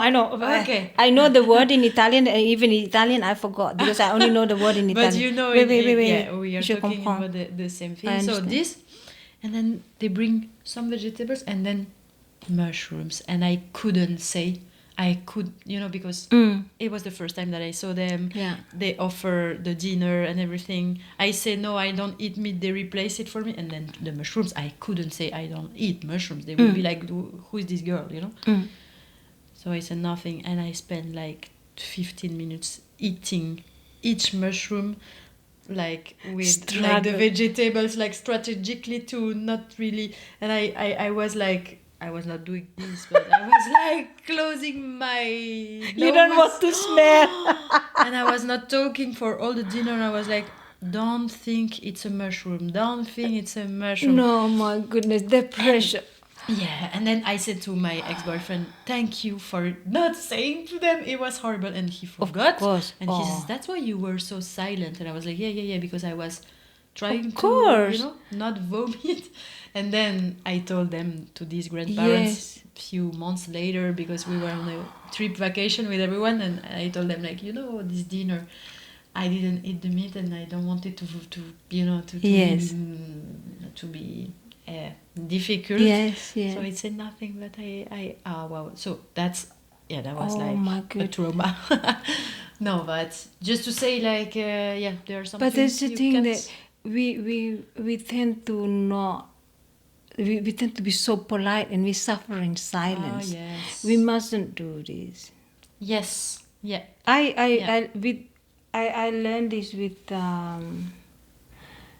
my friends, my Italian friends. They're a couple. They both don't like beetroots, and they told me that they got invited to dinner, and so at their dinner, you know what they have to start? Beetroot soup. Oh yeah. But so she was eating, and she kept kicking him under the chair. Under the table. She kept kicking her husband. They were both eating it. Yeah, it's fantastic. She kicking each other. I love it. But this is the thing, the story. We all suffer in silence. So I learned from all these stories. Like a few other friends told me things like, and I learned. I just don't eat it. I just say like, I don't like this. I just say really clearly, I'll eat something else that's there. I'm not shy anymore. And also you really have to be able to say no. Same thing when someone introduced their self to me, their name, and I completely forgot. You will not pretend I know your name. I will not pretend. No. But I learned as well. Sorry, I know you've just introduced yourself. Your name has fly out of my memory. Can you remind me again? I just asked straight away. Of course. No shame. But then after, because after you're creating like a big thing from nothing, actually. You're like, yes. I will never remember his name, and this it will be weird. Yeah, there is a gentleman who, he has a very specific name. And no one until today, we've drummed with him for more than 10 years, right? Nobody ever remember his name. No. Never. One day, I asked him again. This is like 3 years ago. Wow. Or maybe 2 years ago. I say, I'm going to write your phone number on my phone and I'm going to remember your name. And I did that. I still didn't remember. So when I want to search his name, I don't remember his name. When I want to search to text him to say drumming circle is happening, I don't remember. So then I saw him again. And I said to him, remind me what your name is. And he told me, I have it on the phone. Then that point, I work it out. I have to do something. Yeah. I have to search an association of his name, what it sounds like. Yeah. And I figure out, his name is Bezalel. Very different. Who would want Bezalel, everyone. I say 20 times it didn't work. I say 50 times it didn't. So I said, there has to be something. Because your mind so willing to have solution, it comes to you then. Yes. At that point, it came to me. Bésame, bésame mucho. So then I sang his name. Bésale, bésale mucho. Yes. And I kept singing. Every time I see him and I forgot his name and I go, bésame mucho, bésale mucho. And I go to him, bésale mucho. So now when I see him, I don't actually say, hello, bésale. I just sing. Bésale mucho. And so now it become a tradition of the way I greet him. And so all the other friends, when they see me and he's there already talking to them, and I come and I sing, everyone starts singing Bésale mucho, and it becomes a beautiful friendship thing between all of us. Yeah. So all of them are singing his name, is Bésale mucho. I love it. And so we all know his name now is Bezalel. Mm-hmm. And so this is something that I learned to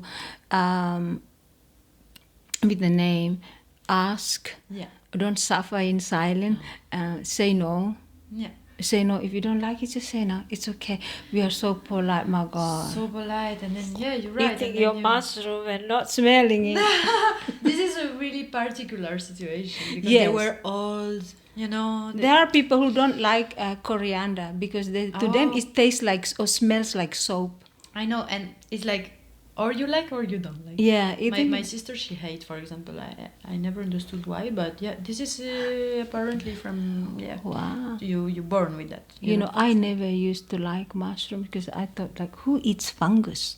Because mushroom is fungus. I know, that's why. And I was like, that's fungus. Why would you want to eat fungus? Yes. And like first time I ate mushroom was in Australia, and they cook it on like they fried to have with bacon and eggs, and they don't fry it, and it's like it's still like with juice. The juice from the mushroom is in there, so it's like wet. It's not fried,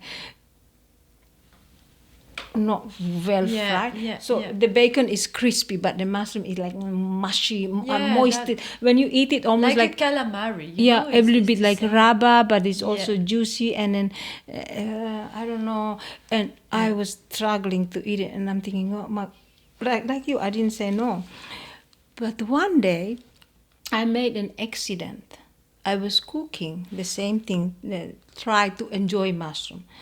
And I sliced the mushrooms thinly, just a normal small white mushroom.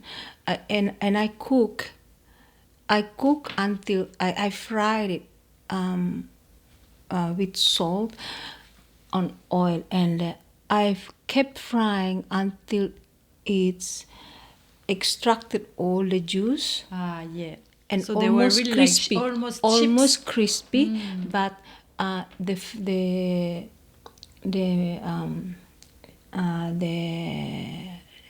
aroma it start to produce different aroma, a lot more pleasant to the one that I was being introduced.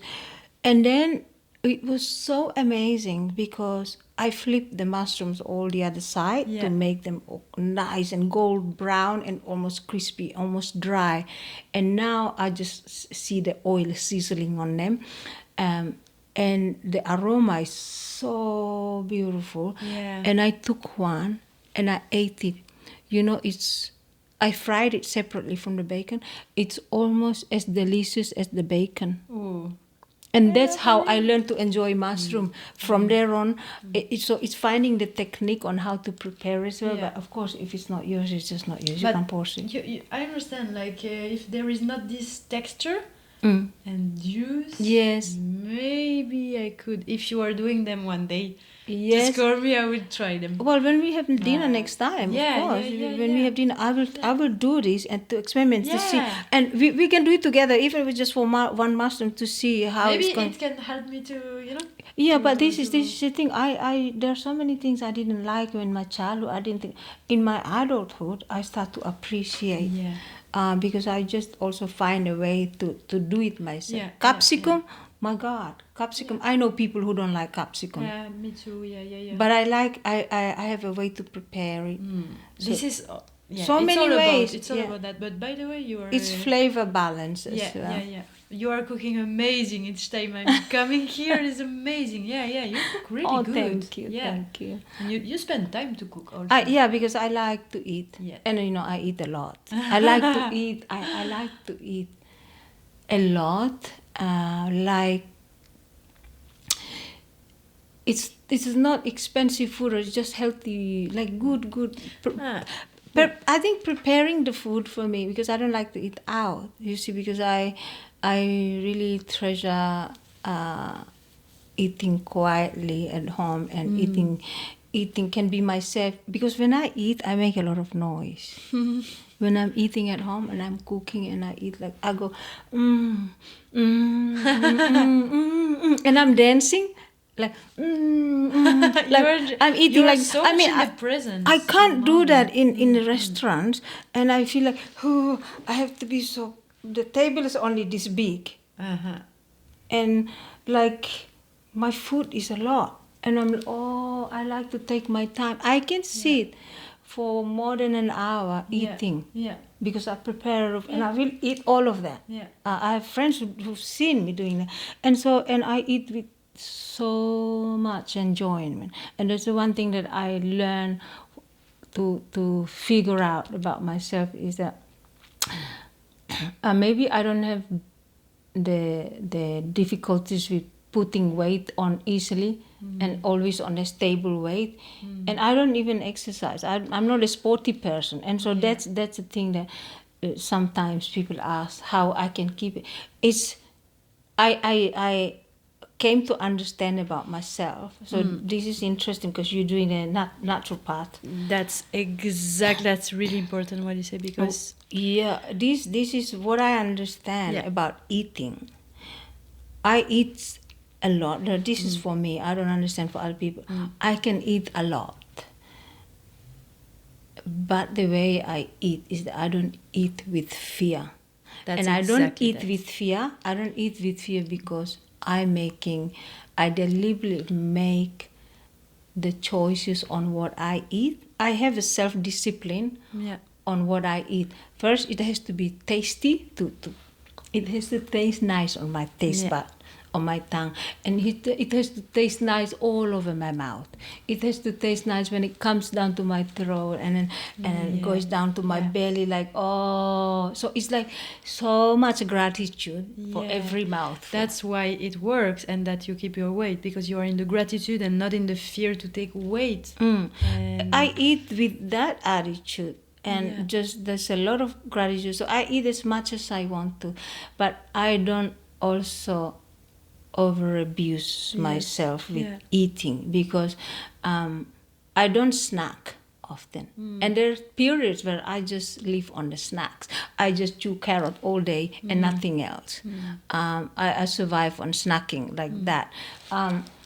But that's also the thing that making the choices. So you can have, you cut a lot of apple, cut a lot of watermelon, a lot of whatever it is. There's so many, and then you eat that a lot.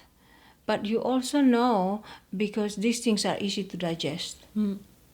It's super easy to digest, so it's like it's not so hard on the body as well, and because it's very juicy, and apple, I mean, there are fibers in them, so you chew, you get. I mean, I don't study, I don't understand food, I don't study, but like I know eating natural as much as you can, it's really helpful. So I like I buy, let's say, I enjoy, I don't eat fancy stuff, so like I'm happy to eat sweet potatoes. Yeah, I think again and again. The brut, like the abuse, like the what is like not transformed. See.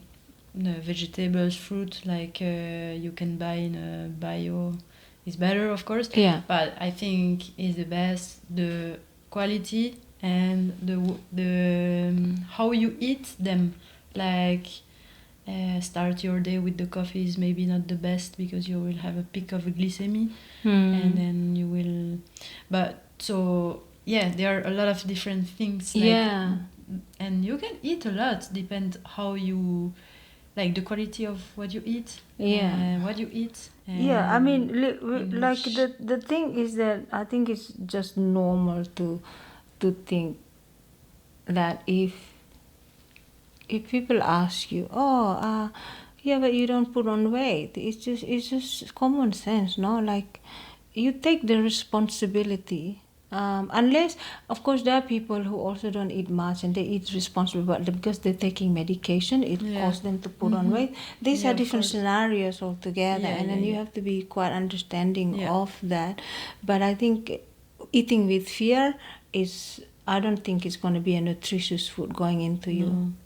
It's like you will restrict it yourself and not going with your friends in the pizzeria because they are eating pizza and you don't want to fuck up your regime, you know.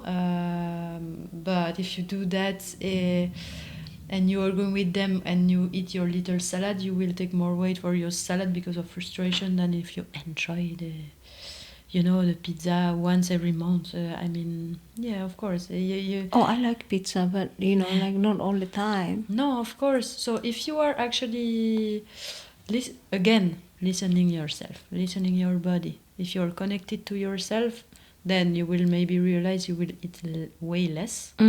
Because people are also sometimes eating because of, they are feeling bad or frustrations. Yes. Or, I don't know, what can happen in the house, abuses, how do you say, like a psychological violence, or a lot of things. So people are also eating their emotions. Yes. But if you're so I think if you are in a good like way, how do you say, if you are happy, good, you just listen your body, and then you know what is good for you. It must have been amazing having a dad who's a chef. The food is always like so well. Wow, yeah. But so well good that presented as well. Yeah. And no, amazing. I miss that actually. I miss the spaghetti. This is just like one of my favorite plate. I think the spaghetti. Of my father, but he's doing it away since all my life. Yes. And this is not really. This is without meat. We replace the meat by corn. Like kind of corn is not the same in English. Yes. In English, but he have a special way to do it. Yes. And this is my little guilty pleasure, and this I can eat without stopping. If you know, I eat a lot also, like you, like my brother. In my family, we are not my sister, but the rest. Well, we are eating too much, a lot. Good things. Yeah. Making sport so it's okay. Yeah. But yeah, I get used to eat a lot. But good. In a good moment, sharing food together. Yes. Not watching television or I don't know, like. This is culturally interesting that you mentioned. I don't understand. There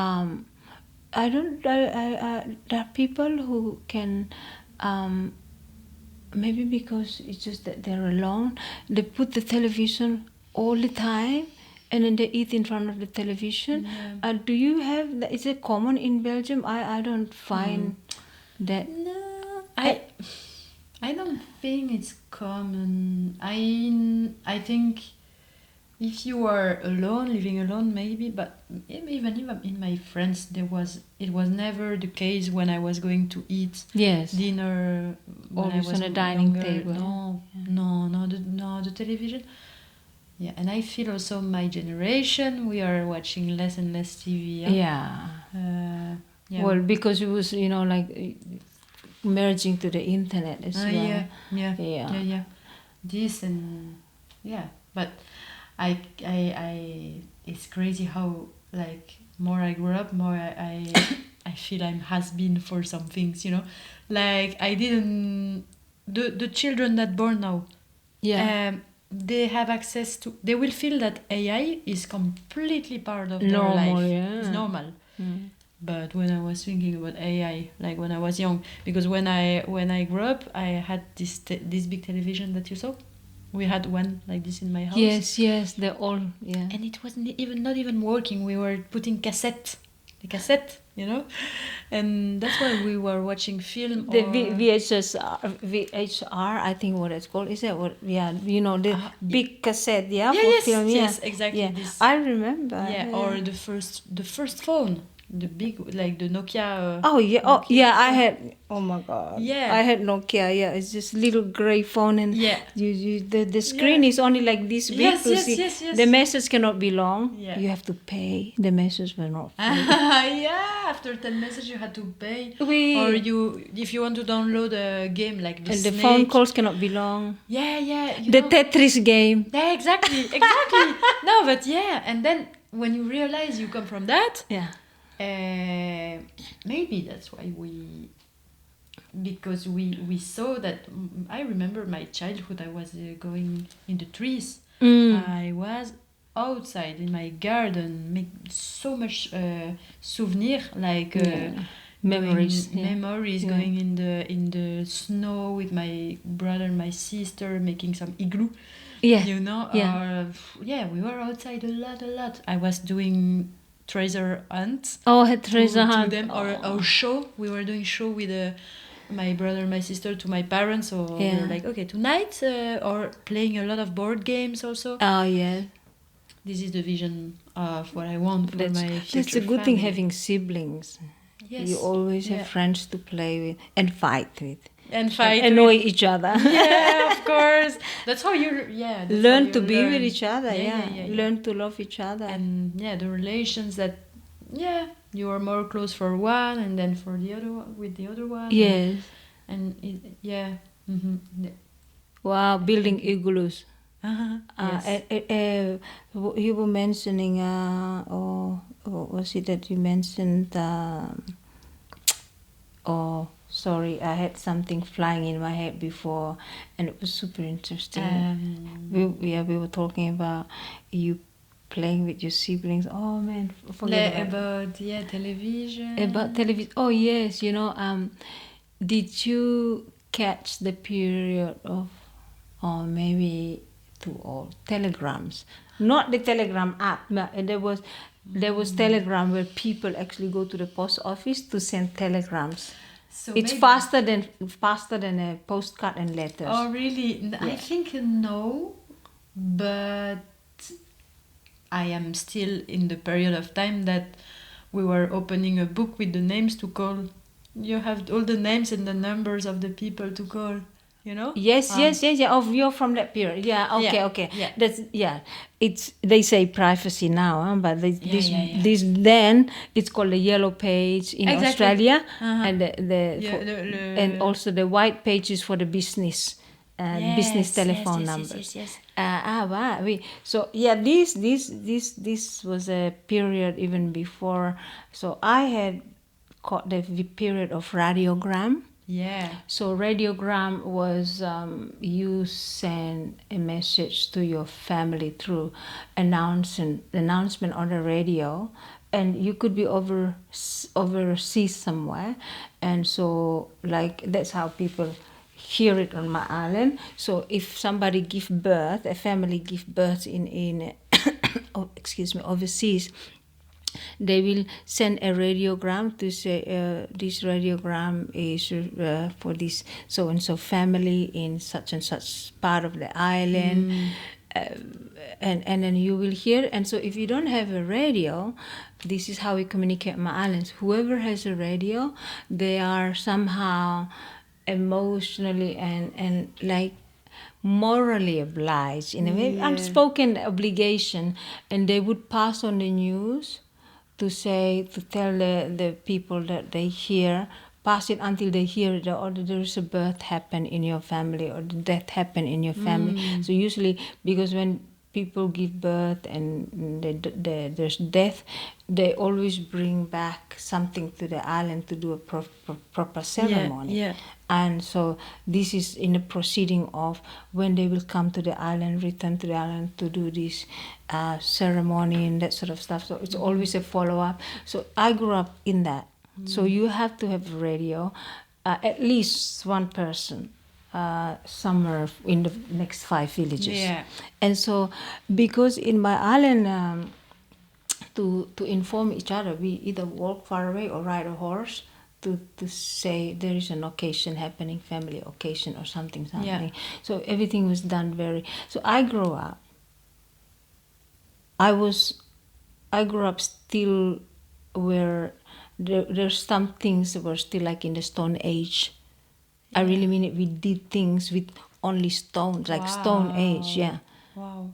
Not cutting things. We have blades. They make machetes and swords and stuff like that. We have metals and stuff, but everything is done manually. So I grew up like that. Yes. And so there are things that to process our food using only stones and woods. Is nothing. We have to make. I mean, we have clay pots. We cook in clay. The bowls. We make spoons. We eat with spoon. We don't eat with hands. So I grew up eating with spoon, with like clay balls and stuff like this. So it's very interesting. There's kind of like to eat with hands for me. I don't feel I'm not used to it. Yeah. Because I always eat with spoon. But also my mother, she loves ceramic stuff. So she likes stuff like this that's very artistic. Yes. And so she have stuff in a cupboard like this. So I'm guilty because of her in this, and I love how people ceramic art. It's from my mother's introduction at home. Yeah. And so this is sort of culture that so I get to see later on. There's the postcards and the letters always. You send a letter in my days, in my childhood. You send a letter, right? It takes could take up to 6 months to a year to arrive to the person overseas. Crazy. It's so long. Yeah. And then so you ask for shoes. Let's say you say to your cousin, but because you don't have shoes on the island, you say to her, I would like to get a pair of shoes. Can you buy me shoes? You ask your cousin, right? And then the letter, you are 12 years old now. The letter arrived when you're 13 years old. And then your cousin buy the shoes. Yeah. By the time it arrives back home, you're 14 years old. Yeah. It doesn't fit you anymore, so you give it to your cousins. But can you imagine when I'm thinking about my grandparents that doesn't have phone, that doesn't have nothing? Yes. Like, wow, such a... But actually, maybe I would like to live at that moment because there were not too much choices, living their life like, okay, easy. I think less choice, more easy. I don't know because so interesting that you proposed that because I have seen that life. I have experienced that life. Yeah. Even people in my neighborhood back on the island, and sometimes it's so romantic. Yes. That from the Western world, they like to experience it because they think their grandparents live simpler. Yeah. At the same time, if you haven't experienced it, it's so romantic. It's so back to nature kind of thing, right? Yes, maybe you love it for a period of maximum 2 years. After that, within that living, while you're living that, you will realize that every moment of living that lifestyle, you always seek to improve the floor, the arrangement in the house, everything. You seek to improve, and it's human nature to seek evolution, to improve for a betterment, because you want to be in a better state of mind. So if you know the dirt floor is not going to help you by the time you get to the bed, and you're going to make a very filthy, take the dirt from your feet all the time, constantly washing your feet. If you know this take your time, it's time consuming, then you prefer to have a floor that you can be there bare feet and it's clean when you get to your bed, because you will go out of the door, you have footwear to wear to walk out, and inside if you're feeling cold you can have another footwear inside to stop the feet. So that's a sort of point that people don't actually really pay attention to. That even if you want to live like that, you will seek improvement. You will want the comfort of having easy fire access to warm up the place. So when you reflect back, imagine for your grandparents, they seek the same thing. Yeah. So they went like, this is hard, we want to improve. And so we get to hear, because of them evolving, better ideas, replace the dirt floor with a marble floor. Because in summer you don't need an air conditioning, it's marble, so it's cool, it's nice, that kind of stuff. That's where I think it's very convenient if you use marble floor. Easy to clean. Yeah, true. You don't need aircon in summer that much. Ventilation, lots of windows, that kind of stuff. So it's like, I always wonder whether someone would really like to stay like that, like the grandparents' way. No, you're right. I think it's also romanticizing. Romanticizing. At the same time, when I say that, it's like when I was young, I was saying, oh, I want to be grandmother now because I will watch TV all day, but of course I don't. Our grandparents before television, and if they see television, you know what happened on my island, what I learned, one neighbor would have the television, like an uncle have a television. The whole village go to watch the television there. Right. So they're not guilt-free from television. They love it. They watch the soccer games, the Italian soccer game, World Cup. They sit together and they watch, and they don't leave their neighbors the privacy now, because it's everyone's television. Every night they go and watch. Nice. But there is a community thing, but you also know, like, every one of us like have this novelty feeling about technology, something new. But the thing is, now is so many apps, so many things to, oh my God. Yeah, I think it's never invention, new things is never bad. It's the way we use it, and how much we are dependent on it. And I don't want to stop it, but I need to know the hour, because of course, that's, where's the phone? And also I'm yes, you know, like this is the thing. That's why I allow time. Where's my phone? Okay. I think I allow time because we can just and like I wanted to have lunch with you before. What's time? See, can you see the time, Sherry? Yeah, it's 2:30. Oh, 2:30. It's just because I need to go to the bank before 4. Oh yes, absolutely. Oh yeah, they close around 4:30 or something. Yeah, so yeah, something like that. Yeah, because yesterday I. No, that's okay. Story, but merci beaucoup. Merci, and of course we can do another podcast as well. Oh yeah, for sure. I mean, I'm so I'm so grateful. No, I am so grateful. Really, it's fantastic. It's fantastic to talk about this. Yeah, stuff. but I feel it's also like really rare to have this conversation without stopping, and because some people doesn't have this kind of conversation or I don't know, like.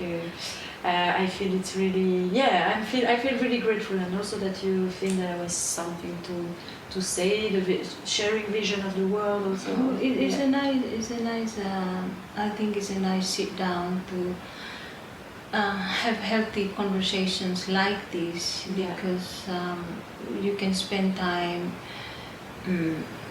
over worrying about things that not necessarily a positive talk. And I really prefer to say things like this. We're just talking about language and misunderstanding. At least it's something we can laugh together about. Yes. And I just hope that the podcast will continue to have a great, story sharing that. Anyone, we don't have to be someone famous to have a story to share, that's what to learn from each other's stories. Of course. If you but I would love to talk about one specific idea. Sure. No, I think we are going to enjoy this, and it's going to be useful for the two of us. This is what friendship is about. Yes. But thank you so much, because also was the first experience for me. Thank you so much, Marcel. I feel so